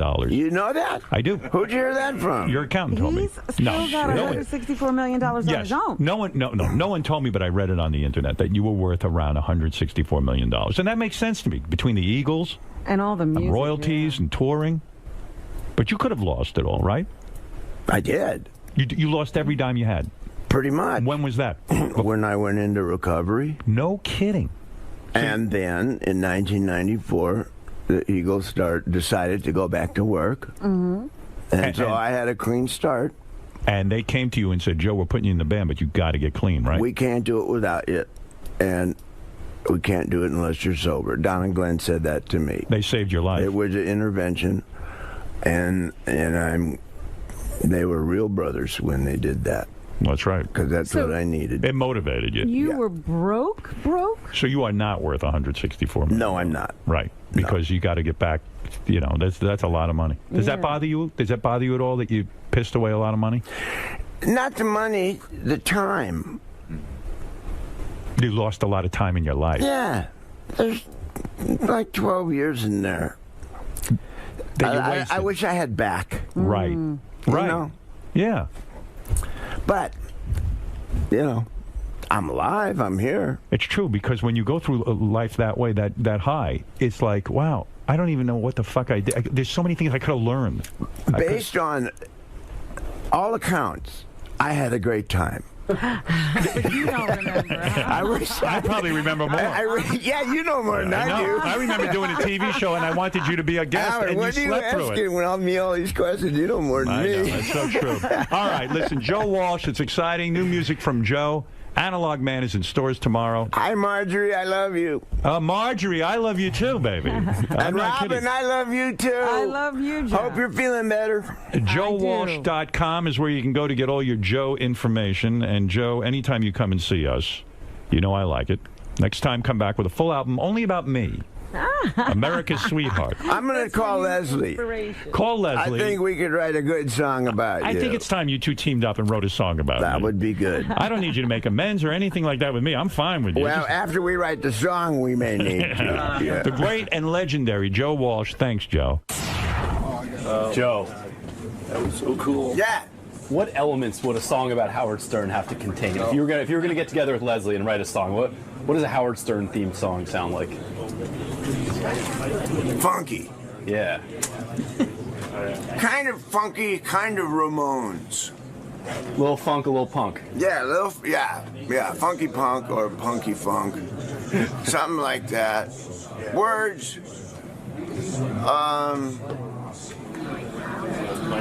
Parts of it really nice and friendly, and parts of it awful. Like Howard. Reflects his personality. Yeah. Yeah. I'm going to talk to Leslie West, and I'll get back to you with more of it. Cool. I think that would be a great song to hear. Now, we got to think of stuff that rhymes with Stern. Burn. That's your homework assignment. Burn is my first word there. Yeah. He's got a fire inside him. Yeah. What rhymes with Stern? Well, no, I'm not going to go there.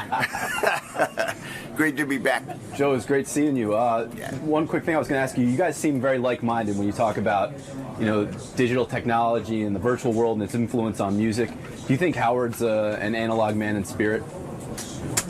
The way he approaches his show and the love of the performance and some of the errors that come along with it?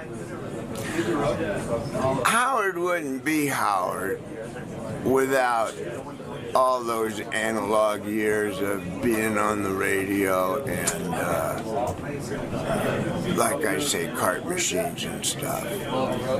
Howard's very good and belongs in the digital age.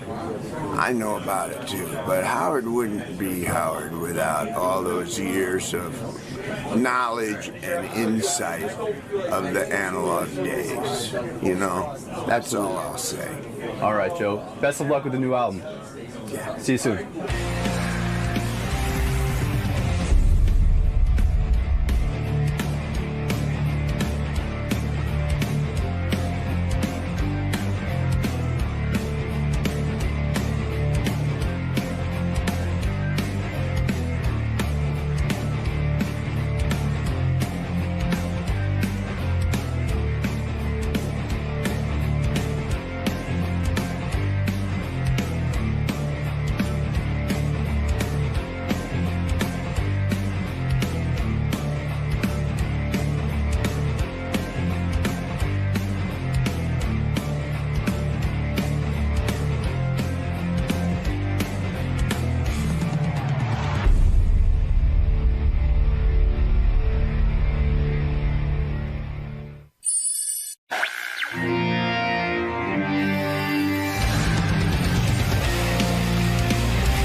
Well, friend of the show is Old Friends Week at the Stern Show. Today's Joan Rivers. Okay. Okay? She's got a new book out, you know. Yes, I know. I read about it in the newspaper yesterday. You know what it's called? Very similar to what I think you would title the book. Yeah, The first line is, I hate everyone. That's it. And then she says, starting with me. But I don't think you feel that way about yourself. I don't hate myself. You love yourself. No, I don't. I love you. Good morning, Joan. Good morning. How are you today?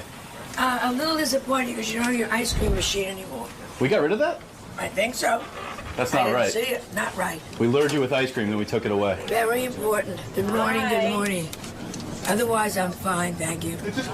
And you have a new book out, I so... have a new book called Joan Rivers, I Hate Everybody, and it's the first book of comedy that was ever banned. I'm very excited. It's already been banned? It's been banned by, I'm not allowed to say the name, Costco. That's kind of cool, though. Beyond cool. I mean... Beyond cool, that means the nice thing is no very fat people will be able to buy it and hide it in their folds. But everywhere else you can pick it up. Everywhere else you can pick it up. Just not if you want to buy bulk No, food you can't items. buy it in bulk, can't buy a pallet. You can go to BJ's and buy it. Well, So welcome. that's what's going. I'm thrilled to be here. Good to see you again, Joan. Well, It's good to be going on the air like a real big person. And how is Howard now that he's rich? I think he's doing well. I think he's enjoying this Who is run he on on with? AGT. He's on with It's Howie Mandel. and Sharon. Yes. Okay, good. I think he's enjoying this run, though. He should. He should have done this a long time ago.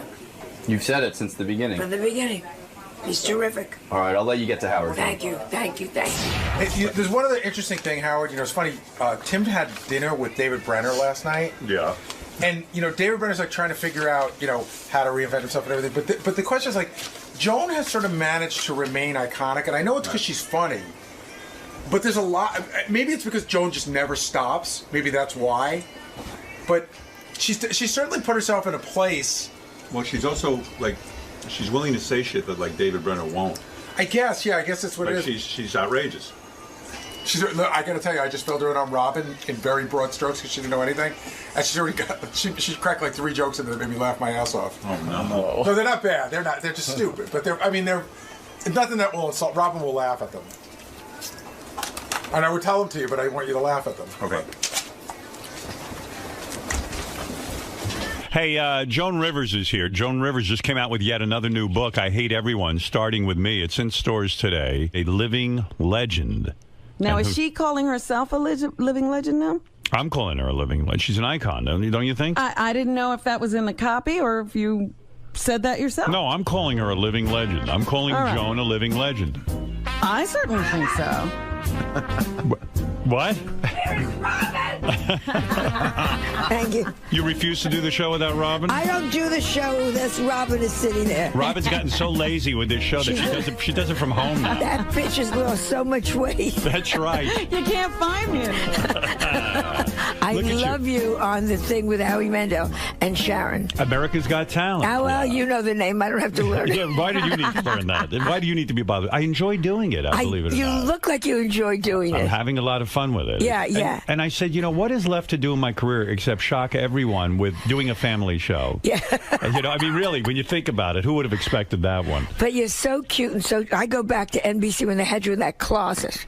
Yeah, Remember that? right. Yeah, So long way. You should have done this a long time ago. You know, it's funny. Gary was just in here. We were talking about you behind your back, and I said, you know, and he said, you know, we have had so many comics on our show over the years, and we were just naming all the people who kind of have disappeared in terms of their careers. And Gary goes, don't you think it's amazing that Joan Rivers, I mean, really think about it. Like, she's still relevant and funny and like really has a real career as opposed to like a Mercy booking somewhere. Yeah, thank God. Yeah, and it is amazing. So he said, what do you think the secret is? And I said, I think the secret is she's funny. You know, she's like... She's actually talented. I keep looking over. Yeah, I know, but I can't imagine... Oh, you keep looking over for Robin. For Robin. Right. He had his stupid voice. Well, I keep looking for her. I want them to tape a picture of her over there. What are you people talking about? What are you talking about? but no, it's hard work. No, yes, because funny. Aren't there days where you go, I don't want to keep up with pop culture? No. Honestly. I don't want to keep up. I don't want... If one more person says, I love John Carson, who gives a shit. Nobody remembers The Johnny. man is disintegrated even in his coffin. Right. There's nothing left there except 3 bones. Although I did watch a special on Johnny Carson, and you were a part of it. And you were very complimentary to him. And they cut out the one part, the truth. It's where that I called him, and he hung up on me. And they have all these people saying, look who's saying it. The producer who hates me, who I hate. They cut that out. And they have the people saying she never called him. Oh. And I called the producer. Then they wanted me to do PR for it. And I called them up. I said, you have just perpetrated a lie. Right. Well, Johnny's wife, I said, oh, the 3rd wife with the implants. Right. Yeah, she was walking the beach looking for him in Malibu. I know how she met him. Johnny's wife has a say on the special? Yes, she decided. Alex decided. Is it true that... Number 22. Is it true that your birthday is coming up? Yeah. Can I say... Are 79. You, How about that I didn't know one? if you gave that out, but... That's amazing. Can you believe you're 79? No. I'm in perfect health. That's the joke. And everyone around me is dropping dead. Because I can't even believe it's 79. Like, when you wake up in the morning that you even care I don't even think about your career. I really can't believe it. But I love what I do. Yeah, I know, but like... Howard, they just banned my book. How fabulous is that? Yeah, that was weird. Fabulous. It's some asshole. Who is banning But your where book? was it banned, by the way? I'm not Walmart? allowed to say the name, so you have to give me a hint. Okay, Walmart? No. No? Costco? Okay. They banned your book because, well, the back... People that sell pink meat. It's funny. It says here, on the back of your book, there are quotes. Will Chamberlain said about your book, if I was alive, even I wouldn't fuck her. Yeah, that's what I wrote quotes that I thought were appropriate for the book. Dr. Kevorkian said of your new book, this author should be euthanized. That's right. Maria Antoinette was the one they didn't like. It says, let her eat shit. Yeah, I thought that was a testimonial to their produce department. So they were afraid that if someone picked up the book jacket, they would see the word shit, and then that would corrupt them? Meanwhile, they sell people. ammo to children. Right. You know what I'm saying? I don't know. Who was ever hurt by that? Yeah. Oh, it's so stupid. But I got so excited because I'm from the generation where they used to ban books in Boston. Right. I said, this is fabulous. Because it's a funny book. It is funny. In fact, I was looking through the book, as long as we're talking about your book. Oh, we don't have to. No. I want to talk about it because there was one quote that I thought was outrageous. And in a politically correct society, to say this, I'm going to quote you now.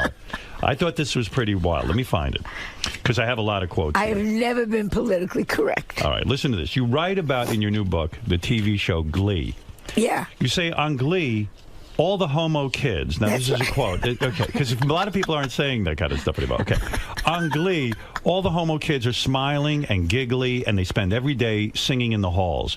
When I went to high school, the homos spent most of their days hiding in their lockers crying. That's right. You feel a show like Glee should be about kids hiding in their lockers, right? Everybody's happy. The fat girl is singing. Yeah, right. It's true. In high school, where is the reality in that? The fat girl had to hide. Leah Michelle, whose nose continues around the corner. You're like, what planet is this? Yeah, this is not the high school I went to. Well, maybe the feeling is if they present an imaginary high school where everyone has fun, that all the high schools around the country, all the kids will think gay people are fun. Yeah, let's include the crippled kid on the team. I was on the baseball team. I played so far out. By the time I came in from the outfield, we had to go back again. Do you think it built your character, Joan, that you were ostracized as a teenager and that you were locked in your locker many times and things like that? Like, in other words, it built character. It can't all be good. I think it's great sometimes. And I'm being serious now. Go ahead. That you get a couple of knocks. I think the stupidest thing is all these little crappy kids who can't play, they all get like a certificate. A trophy. You were good, you get a trophy. No. You were bad. Oh, you know what I hate the most? What? When people say to the child, the divorce had nothing to do with you. Meanwhile, your big head stretched your mother's vagina. and she's flapping in the wind. It's so big that the husband didn't want to bang her. That's it. The husband and 4 people were in there. You make a good point. Now, on Octomom, you wrote that her uterus is like a sausage maker. Yes. You're right. It's true. Right. I spoke to her the other day. Wait, I'm going to give Did you a couple of quotes. Did you talk to her? I You did. can't talk to her. We did speak to her. Totally crazy. You can't. Yeah, say- she's totally yeah. she's totally wild. She just doesn't shut up. And why won't, like nobody's addressing that these children are trapped in a house with her? I know. Well, thank God she's not Kate Gosselin. Now, what about this? Can you be sued in your book for writing about Oprah in this manner? Do you know? Did you check this with lawyers? I checked this with lawyers, and it's a humor book. I see. Because it says here. That's how you get away with It's a humor book. You say Oprah is Stedman's beard. That's what I think. Yeah, you say, yeah, sure, Oprah denies it, but even Abraham Lincoln didn't have this big a beard. I know Oprah's opened schools and raised money and given away big, Buicks and things like that, but so what? She can't keep her weight at a reasonable level because that's important to you, right? I mean, someone has to keep their weight at a reasonable level. One day she weighs 140. 2 days later, she's being fitted for a boat cover. How long did it take you to write this vicious book? Yes, I mean, did this Honestly. just pour out of you, or did you have to labor over it? You're such an angry woman. I did. It's funny. Are you angry? Are you an angry woman?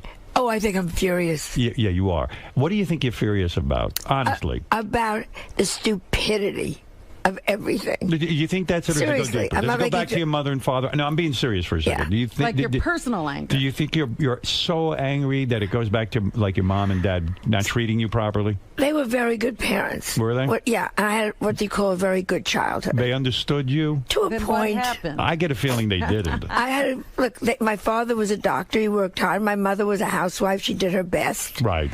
They cared about the girls, my sister and I.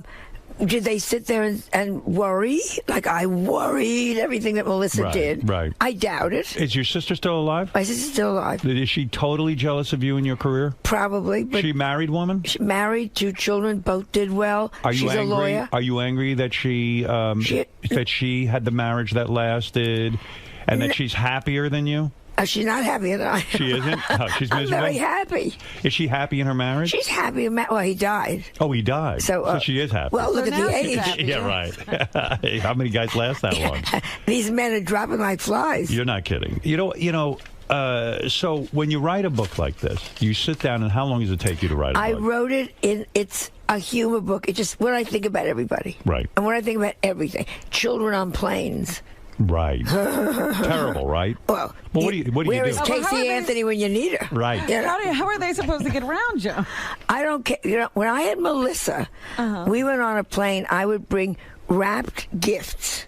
Like, she had a Barbie doll, so I'd wrap up a pair of shoes. Every half hour, she got another little present that she had to open and play with. She was my responsibility to keep her quiet. So you kept her quiet by doing that on the plane. That's very fair to the other passengers. That's the only way you should do it. Right. You planned ahead. Or chloroform it. I mean, you got 2 choices. Yeah, because I went to the movies the other day. I went to see Avengers, which is a scary movie to bring a 5-year-old to. And these 5-year-olds, I mean, you can't do that. You can't bring a 5-year-old to a movie like that. And God forbid you turn around and say, please keep your child quiet or get out. Oh, I told the woman to get the fuck out. Good. Yeah, I really did. You should. Yeah, I'm glad she didn't punch me in the face, but I mean, I was really pissed. The kid's going, Mommy, I'm scared. I'm scared. And I go, get her the fuck out of here. Take him out. Right. I'm angry, too. I took Cooper out of Mary Poppins. She got scared of that ugly Mary Poppins, so he left. Your grandson got scared at Mary Poppins? Well, he was young. I'm worried about this kid. Well, listen, an ugly woman with an umbrella. Do you get jealous of female comics, particularly female comics who, like, you kind of see, like Lisa Lampanelli right now is very hot, right? Well, to a point. How many black I fucked him jokes can you do? So you're not She'll thrilled with cool her? off. No, she's a one-note comic. She's fine, but she's not. Here we go. She's fine. Why are you being diplomatic? Because she's going to come after me, and she's probably a very nice girl. Oh, my. No, but I'm I saying, don't think like she's some one people note. say Lisa Lampanelli is the new Joan Rivers. You know, No, they're always no looking for way. the new Joan Rivers. But you feel she has not earned that title. Oh, no. She's very good on a certain level. Right. And Joan Rivers, we don't need a new one. We got one. And I think this sounds terrible. It's I think I'm unique. I think I'm very lucky. Well, you are unique. And I think I'm the best stand-up alive today. How about but that? you're not gracious, let's say, No, to I'm not like gracious. Lisa. Right. You're like, I don't need to be gracious to Lisa. Like, you don't feel like, hey, look what I've created. I've created a job for a lot of women. Are you gracious? I'm still in. I'm not gracious. I'm fighting for where. I love what I do. I do it great, and I get out of my way. So if you see Lisa Lampanelli, do you go up to her and say, "Oh, you're doing fine," but Yeah. you don't embrace her? I'm doing. She started with me one time. She did? About something. I thought, first of all, I didn't even know who she was. Right. So then they said, well, Lisa Lampanelli said, they didn't use her on the comedy special, my comedy thing. So she started doing a lot. I kept saying, who is she? Right. You know, and then I saw her stuff, and every time you see her, it's still, I fucked a black guy, I got a black guy, I need a fucking black guy. Okay, let's get a second story in here. You've fucked many black guys. Oh, my God. And you don't dwell on it. Melissa's furious. She never even talked about it. I've talked to a point, By the but way- Melissa gets upset because she's jealous. In your new book, you talk about black people, and you say I talk about everybody. Yeah, and you say that you feel black people already have to figure out what to call themselves. Yes. You say in the book that, when you were a young girl, everyone said colored, and then all of a sudden they wanted to be Negro. Then you say they wanted to be black. Now they want to be African American. You said, white people aren't that bright. We can't follow along. Pick a name and fucking stick with it. Pick a name and I'll do it. You say this in the new book. Yes, the book is hilarious. So there's wisdom in this book. Thank you, Howard. Is There's it? wisdom. And talk about when you used to fuck black guys. Melissa's real father is Malcolm X, you reveal in the Well, no, actually, it's Denzel Washington. Denzel Washington is I went Melissa's for father. looks. That's right. A lot of people don't know that. 79 years old. Yeah, but I And you're just still got my fighting, checkup. and you're still fighting with these young comics. You're goddamn right. Maybe that's what keeps you alive. And when they come over to me and they say, you opened the door, and you want to say, sweetheart, I am still opening those doors. Doors you won't even see for 10 years. And you say your health is good. Have you been to the doctor? Yeah, all the time. And you probably go like constantly, right? Yeah. Because you want to make sure you're going to stay alive. Yeah. Checking Right, everything. right, Well, right. Melissa always says things like, if you get pains in your left arm and short of breath, that's good. It means you're losing weight. Don't check that one. Don't check that, mother. Can you even count back how many years it's been since you lost your virginity, or you've lost count? Well, it's all grown back. You're kidding. You haven't gotten laid in so long that your virginity I wouldn't grew know. back. This hotel has been closed so long. Your hymen grew back. Oh, it's so sad. I hope you write about that. I can marry a Hasidic because I'm pure You're again. pure. You could But act. does Joan Rivers masturbate at 79? That's a good question. That's a wonderful question. And we won't go there. Ask Jane Fonda with her new body. Boy, she looks good, right? She does, yeah. She looks You great. got to admire her. In fact, someone said to me the other day, young guy, he goes, this sounds weird, I guess, but I guess Jane Fonda was up here promoting, or he saw her on TV, and he said, I'd fuck her. Yeah. Don't you love... Oh, all right. This is one of my big pet peeves. Beautiful older women and a real schlumpy guy with stuff coming out of his nose. I might fuck her. And you want to go, she wouldn't touch you with Right. a 10-foot pole. Yeah, this guy, I think he was missing half his limbs, and he was ready to go fuck. That's a turn on to me, though. Hey, listen, compared to who you're dating, it's a pleasure. Are you dating? I'm not dating now. Why won't you say it? I want to know, does a 79-year-old woman still need to masturbate? Honestly, but Yeah, a of straight course. answer. You do? Everybody. Wow. I That's thought that maybe the desire leaves. The desire never, and the Isn't look that for something? romance never leaves. Wow. But Is it romantic masturbating? Oh yeah, well, I always put a picture up. You still pray for I'm moving romance. to women now, though. You still pray for romance. Yeah, I would still love a romance. You never made it with a woman, did you? No, No, never. Never, That was truly, never even had like a girl crush. No. Right. Girl crush is silly. Yeah, that's so stupid. What are you talking about? Where did you get your The vibrator from? boobies get in the way. Where did you get your vibrator from? QVC? My vibrator, I got what I did. You got to put out a line. I had a vibrator show on vibrators on my daytime show. Yeah. So this vibrator that I have is so old. It says, beat the Japs. It was made in World War II. Let me understand something with you. You're at war with everybody. Yeah. Isn't it true that you met Will Ferrell? I'm going back now a couple of years. Yeah. Very 2005 Golden Globes. Will Ferrell was on the red carpet. You were doing interviews. And you said he was very rude. Now, he seems like a guy who's nice to everybody. Well, I was talking to Mike Nichols interviewing Mike Nichols on the air. We all know. Live. Live on E. And Will Ferrell, Mr. Important, walked up, turned Mike, and began to have a conversation with him. Not on the air with me. Oh, that's Do you funny. understand? But isn't that kind of funny? You son of a bitch. Wait a Who do you second. think you are? You big stupid elf. Do you think that was meant intentionally to be funny? Because that sounds funny to me. That like you're. It wasn't funny. It wasn't. When Robin Williams does something funny, you know it's funny. Right. When Dustin Hoffman, no, this was just an egocentric asshole. But I know you love big moments. You know to recognize a moment. When that guy did, why didn't you confront him on I the tried. air? He wouldn't stop talking to him. It wasn't That's funny. That's funny. It's funny, but so you it mean wasn't you went funny. up to this guy and you're scared? Listen, you. Look, I'm in the- hello, Mike. Hello, hello. So They you- probably have it somewhere on E on tape. So you're convinced that Will Ferrell isn't a genius who constructed a situation for you that was no, brilliant? this was called extraordinarily rude. Wow. An ego beyond egos. And you're funny, but you're not that funny. Is it true that you claim, now, again, I can't even believe this number, that you've had a total of 739 cosmetic procedures? I did it as a joke. That is a joke, And right? some moron picked it up and Because wrote it. I said, how is that even, you would not be alive. I would be covered in bandages. Yeah. And by the way, let me say, how about how Letterman all of a sudden has embraced you?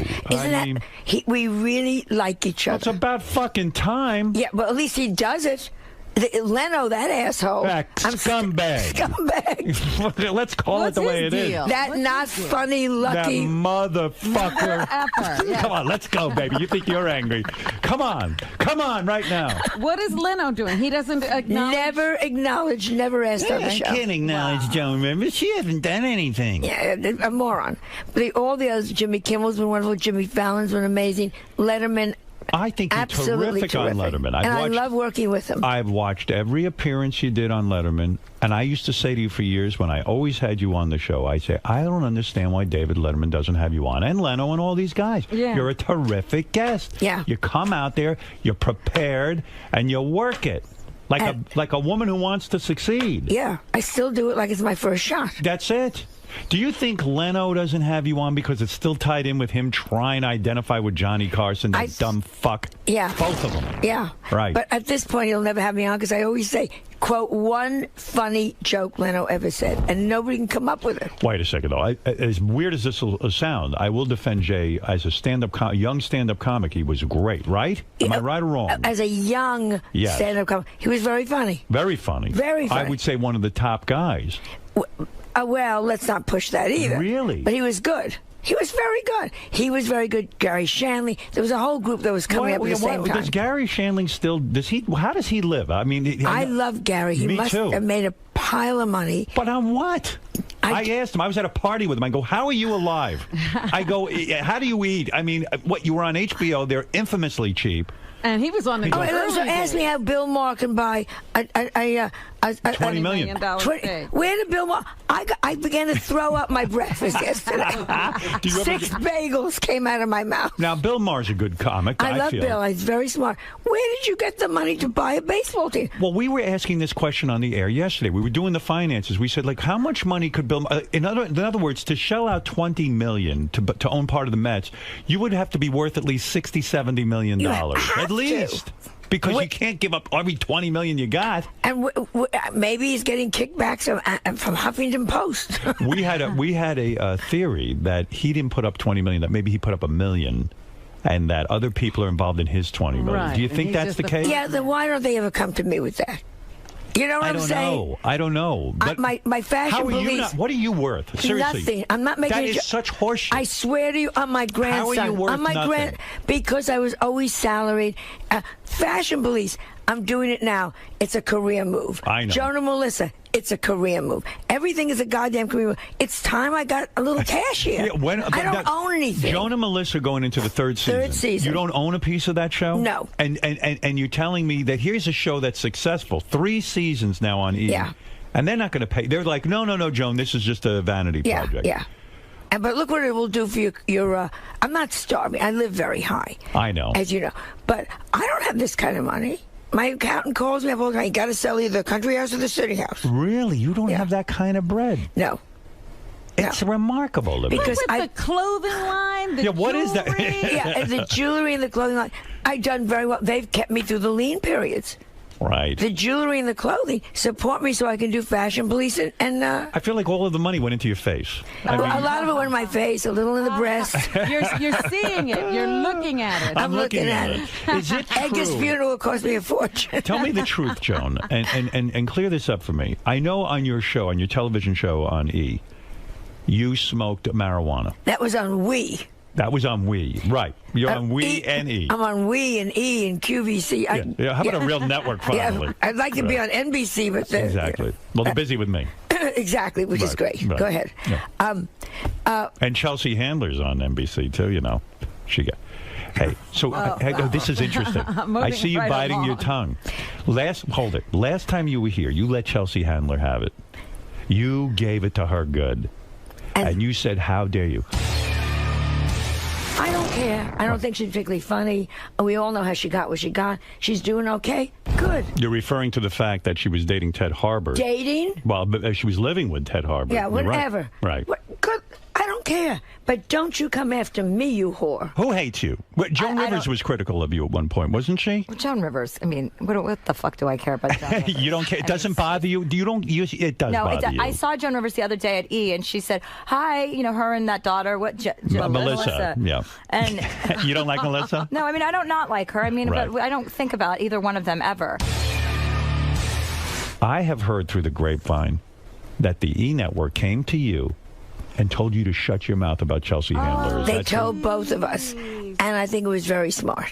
Why? Because, actually, the smarter thing was if we had a big feud. I think that would have been really smart. Right. It's like back to banning my book. I think that's great. But they said, please stop it. You went along with that? Oh, they're not. They're lovely at E. So what? So I said, absolutely. But what is that? I mean, I had Chelsea on the show. I asked her about you. That's how this whole thing got started. Yeah. And you came out, guns a-blazing, and now said, who are you? And we went to the upfronts, which is where you go and you meet everybody that's connected with the network. And she said something very nice about me at the podium. Did she come up to you and say this? No, we don't talk when we see each other. You're kidding still? Even at the upfronts, you didn't talk to each other? Well, upfronts 200 people. You can avoid a lot of people. So there you were. I can't talk to her. I can't talk to Lisa Lampen. I mean, you're How do you go to a party these days? I don't. She stays home. She goes to England to go to parties.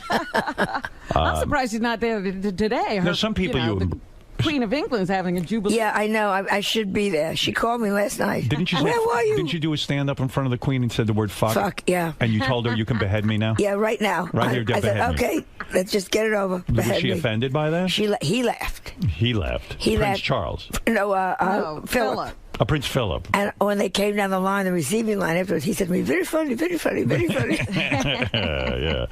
Very funny for a Jew. Very funny for a Jewess. So you well, get back to this for a second. The Chelsea Handler thing. I got to understand how this works. I'm not going to make a feud here with her. I'm not saying a feud, but I want the real Joan Rivers on this. Oh, yeah, sure. I want to know behind the scenes what goes on in your life. You came on here. You said, who is she? How dare she not look at me in the halls? Right. How dare she act like she doesn't know who I am? Because everyone knows who Joan Rivers is. And that she's superior at times. Yeah. Right. You really let her have it. I know my audience was very excited by this. They were like, wow, Joan, right on, blah, blah, blah, blah, blah. They like the feud. Right. But you come in here today, you bite your tongue. Because I like the people at E. And What did they say? Down. They said, just let her alone. Let her alone. Well, why? E wants it to look like we're a happy family. But you're not. Well, we are. I don't need another feud. So you go How many times did I cross the street on one block? It's amazing you're still alive. I'm surprised a hit wasn't put out on you. You know what I'm ago. saying? There's so-and-so I got to cross over. There's so-and-so I got to cross back. So you go to the upfronts. You're standing there, and Chelsea Handler's in the room. It's uncomfortable.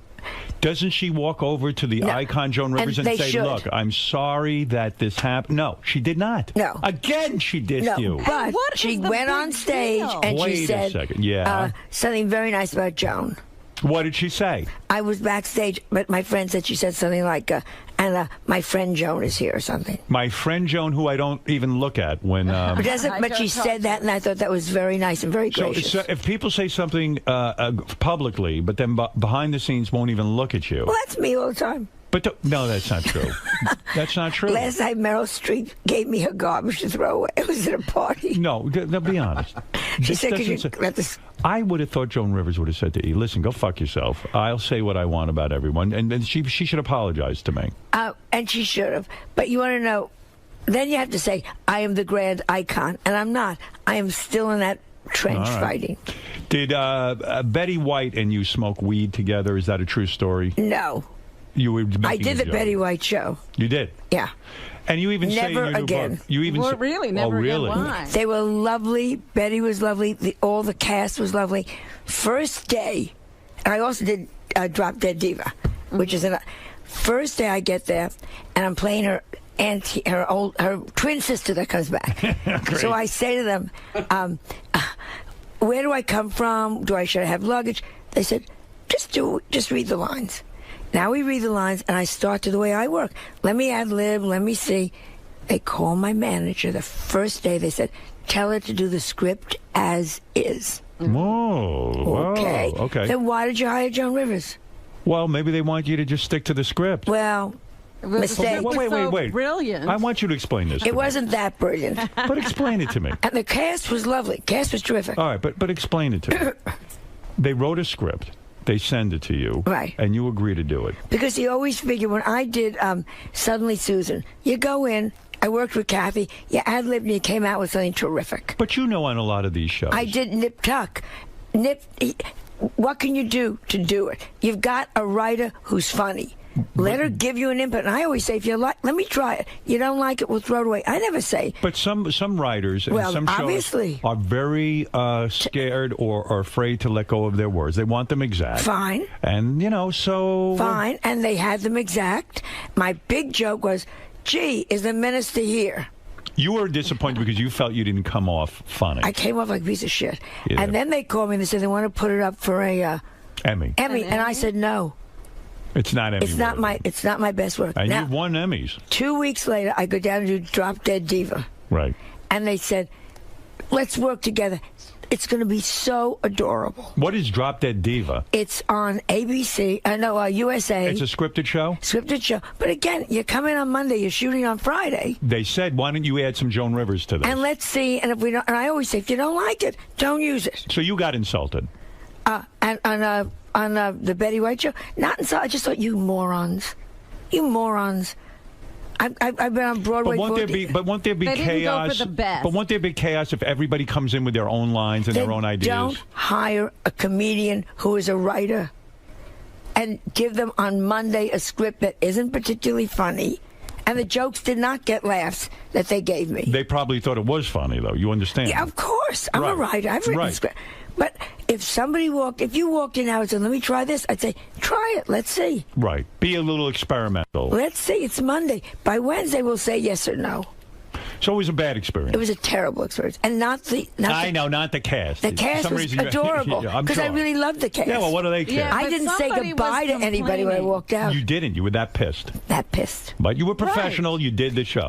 And I was so upset I couldn't memorize the lines. And haven't you even said you don't particularly... You're angry with Betty White because you were in line to get all these old age parts. Yeah, and then that bitch came back. And she's getting every single part. Well, she's beating you out on every single audition. She got the I'm falling, I can't get up commercial. That's right. You know how many times I've laid on my bathroom floor? And meanwhile, by the way, do you own that device? I can't get up? Melissa gave it to me, but she won't give me the batteries.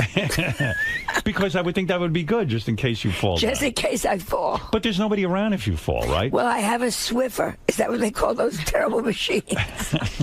Or a Rolly? What do they call those things? It's I don't know what they call it. But I know the little mop thing? The thing you'd sit on. They always have the old lady smiling. Oh, right. The scooter. The scooter-wooter. And there's Grandma smiling because she's right. And the face of the family is always like, oh, fuck, the old bitch is moving again. People say to me, did Joan really smoke pot on her show? You really, because sometimes on these reality shows can be staged a little bit. Yeah, ours is... You went and took the joint. It was so much fun. Did you smoke with Melissa? Oh, she gets very angry. She smokes a little. She smokes, but she won't smoke with you. No, she's wrong.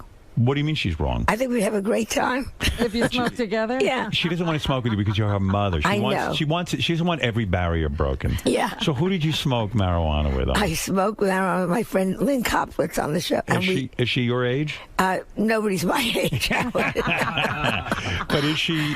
No, she's Lynn is probably in her late 40s. And so you. We laughed. You laugh. You just. And how many times did you inhale the marijuana? It didn't take that often, that much, because I hadn't done it for 40 years. You would smoke probably back in the Lenny Bruce days or something. I smoked. Last time I smoked was in Lake Tahoe, probably in 1980. 1980, you smoked, and so you took it. And you took what? How many drags on it? Oh, a lot. I was having a very good time. And you don't get paranoid. You don't. I just laugh and laugh and laugh. You do. Everything strikes me as funny. And did you go to Melissa, your daughter, and say, "Look, now I want to smoke marijuana with you. This will be a good time"? No, I think we're going to go call her when I get off of here. Yeah, but you didn't discuss it with her. She has a new clothing line for Zappos, which is great. Right. And so I'm going to say to her, when you sell your first, 25,000 dresses, we'll smoke pot together. Does she smoke weed? She really does? Yeah. Yeah. She tells you, Mom, I smoke weed, but I don't want to smoke with you specifically. Yeah. She feels it would bum her out. Yeah. I think, well, I'm the mother. I was reading, and this might be irrelevant to a lot of younger people who listen to the show, but did you make love, back in the day, did you bang Robert Vaughn, the famous movie actor? No, I would have. No, not Robert Vaughn. Wait, I got the name. Robert Mitchum. Robert Mitchum? You banged Robert. Yeah, Robert Vaughn was Man from U.N.C.L.E. Right. Robert Mitchum was a very famous, good-looking movie star. Fabulous rugged, yeah. You soul of a poet. How did you bang the soul of a I poet? met him on the Tonight Show. Look at the smile on your face. Yeah, she's still smiling. Calm He was down. great. When you say great, you mean he was sexy. Great looking man. Go look at some of those old big movies. penis? Everything was perfect. No shit. What happened? And he was a poet. He was amazing. He just wasn't good looking. He was amazing. He was amazing. Did you smoke pot with him? He was a big pot smoker. Yeah, we you smoked did. a little pot. How? Look at the Now, smile what on your was face. great? Look at you. And you don't even light. You don't light up like this when I bring up Edgar. Well, Edgar was married to. Right. Robert Mitchum was a one-night stand. Was it one night? Yeah, it was great. Were you disappointed it was one night? Oh, I would have, if he had said toot toot, let's go. Right. I would have said, Melissa who? Right. I would have sold it to Octomom. So wait a minute. I'm trying to. You were married and you had a one. Oh, let's not go there. Oh, wow. You had a child. Yeah, I was married. You were married. Robert Mitchum wants Comes to on the bang. Tonight Show. Go ahead. And he's the guest, and he's Right. very charming, and we had a drink after, and it was fabulous. You cheated on your husband. Yeah. Wow. Did you go home and tell him? Yeah. Oh, yeah. Hello, Edgar. Let me tell you. Did Edgar ever find out? And the next time Edgar and I made love, I said, Robert Mitchum. Hey, Edgar, you're not that. You know Robert Mitchum. You know Robert Mitchum. Did you can't even write a couplet. Before Edgar died, you never confessed. No. So you now talk about this because Edgar is gone. He's dead. I wouldn't do that. I wouldn't hurt Was there a lot of cheating on Edgar? No. Be honest. No. I mean, a couple no. of times? 3 times. Because you were in show business and it's 20 years. Right. And especially when you're on the road with a play, you get very lonely. You get lonely, and it's very intense work. And it's intense also that Robert Mitchum, a very famous A-list movie star, wants to have sex with you. I mean, it's almost intoxicating. And he was, as I said, he knew poetry. He knew books. He wasn't what you saw on the screen. Was he much older than you at that point? Oh, no, probably. Yeah, and yeah, he was an older man, but still older. I was probably in my 30s, and he was older. He was probably 52. Was he a married man at that point, too? Were the both of you married? I think he was always married. He was always married. Yeah. And so he sees you on The Tonight Show, and let's face it, you're very seductive on The Tonight Show. Yeah, you're very sure. good you're very good at your craft. Don't be honest. And I was funny, and I was young, and what the hell? And so he I says don't think I don't think he'd be sitting and smiling now about me. Right. Who knows? He'd probably say, Joan who? But he Never happened. Who? Oh, yeah. But so when he says to you on The Tonight Show, you're sitting there with Johnny. Have a drink afterwards. Let's have a drink. Oh, my God. Your heart must have been a flutter. Oh, my God. Oh, my God. Look at your face. Yeah, I mean, it's great. It's great. I mean, you're like, I could see you're imagining him fucking you. Yeah, it was great. I could see it. Did you feel guilty at all? Oh, you feel terribly sad. Terribly guilty. About when you go back to bed with Edgar? Yeah, with Edgar. Terrible. Yeah, and you're like, terrible. How do you get past? Not that bad. She got over it. All right, because you still light up thinking about it. Yeah. he give you an orgasm, Robert Mitchum?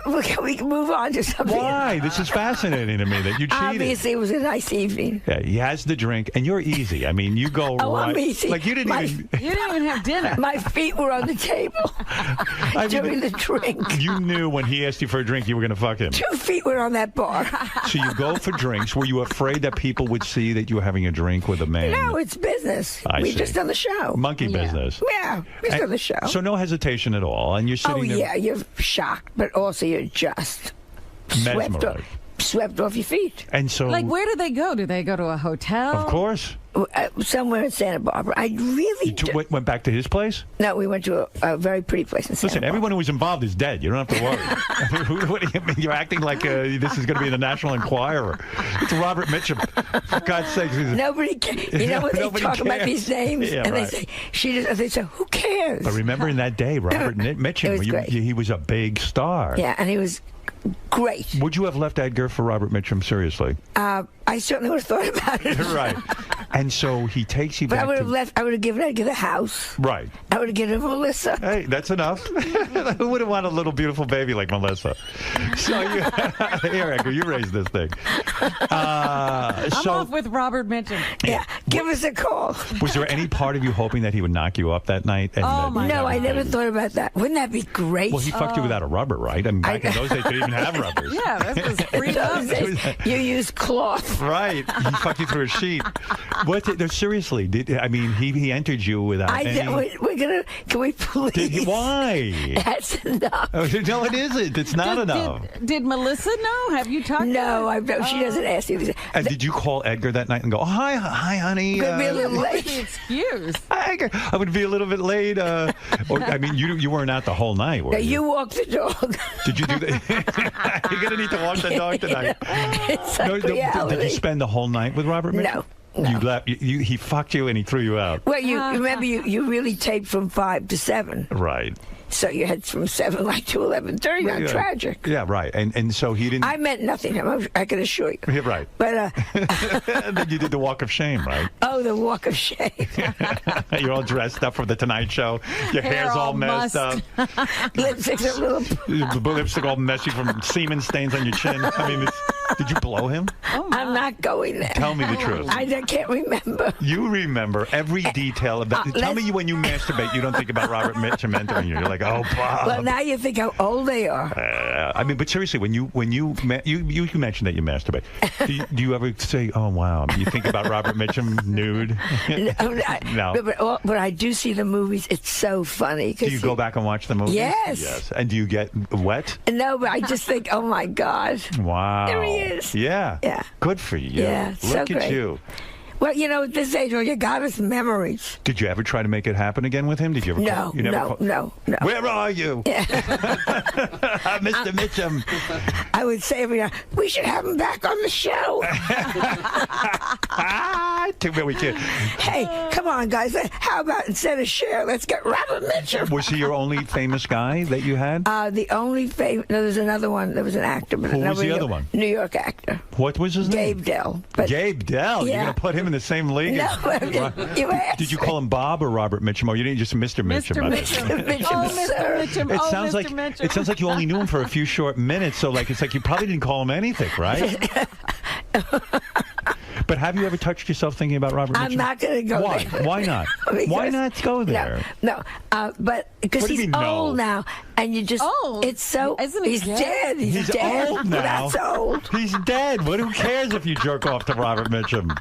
You don't want to jerk off to dead people. I mean, my God. Oh, you wouldn't jerk off because he's dead. Well, But did you sometimes, when you were in bed with Edgar, go, oh, if this was Robert Mitchum? well, one does have fantasies. Yeah.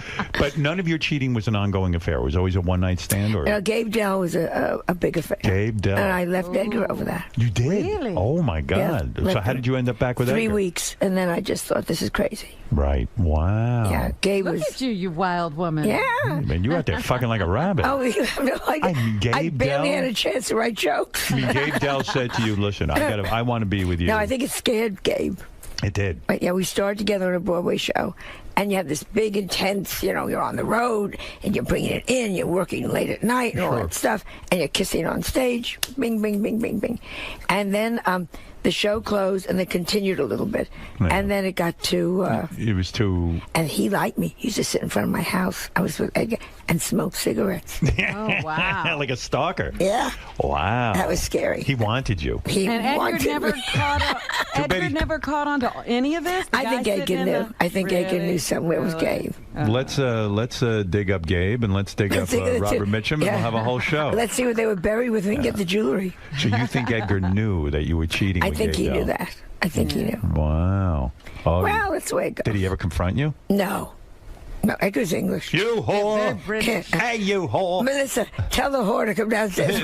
Your mother the whore. Go get the whore. Wasn't it true you had a night of passion with Larry Fine of the Three Stooges? No. Oh, yes. And that, you see how I glow? Talk about Larry Fine and him entering. How with a banana. He didn't use a rubber. Use a banana. He had a big red nose on. No, but how could you? Don't you laugh when you realize these guys had sex lives? No, I understand. Like the Three Stooges. Yeah, it's crazy. They actually had sex with people. If you know anything about the Three Stooges, the amazing thing is that Curly, the shaved head one, right? He was the ladies' man. That Moe was married, Larry was married. Curly would fuck like a rabbit, and he was so tortured because in the Three Stooges they wanted him to have a shaved head and they wanted to keep him fat, and he was a phenomenal ballroom dancer who loved women and fucked like crazy.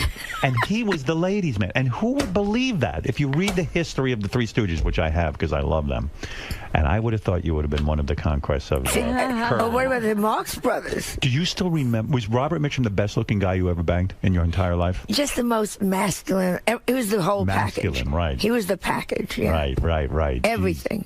And when he was a cigarette smoker, and so were you back in the day, right? No, but I let him smoke. You did? He smoked after he banged you? Yeah, he used to put the ashes in my belly button.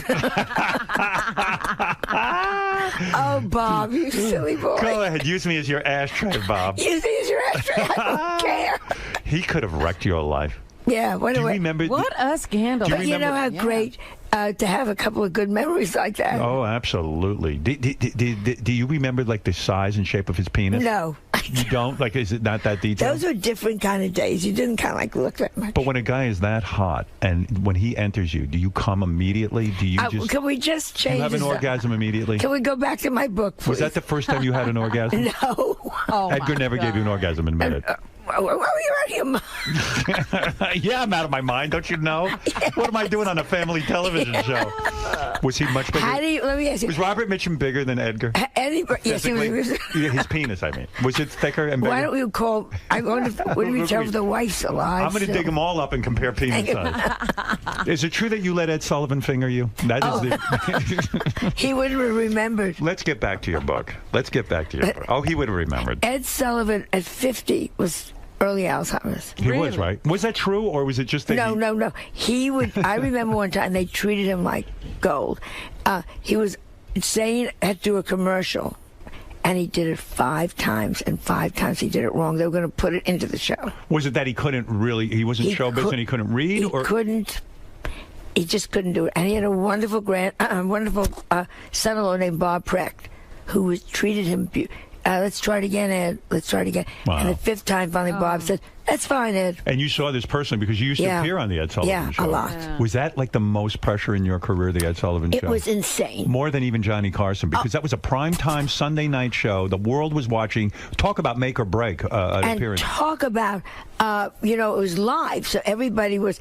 You did dress rehearsal, which was dead people and Girl Scouts. Right. So nobody laughed. Right. So they said, well, Joan Rivers is going to do 7.5 minutes tonight. Now you get the nighttime audience, and it goes to 11 minutes. Wow. Well, if you've gone longer, that means Edie Gourmet can't sing He Came Into My Life. You can just sing I Came Into. Yeah, you got to be dead. And Ed could hold a grudge. If you didn't do a good job or you screwed someone else over, if you went to 11 minutes, he would have fucked you good. When they...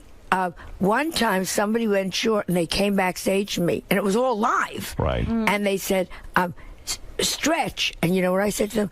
tell my husband, because Edgar would have killed me if I added material.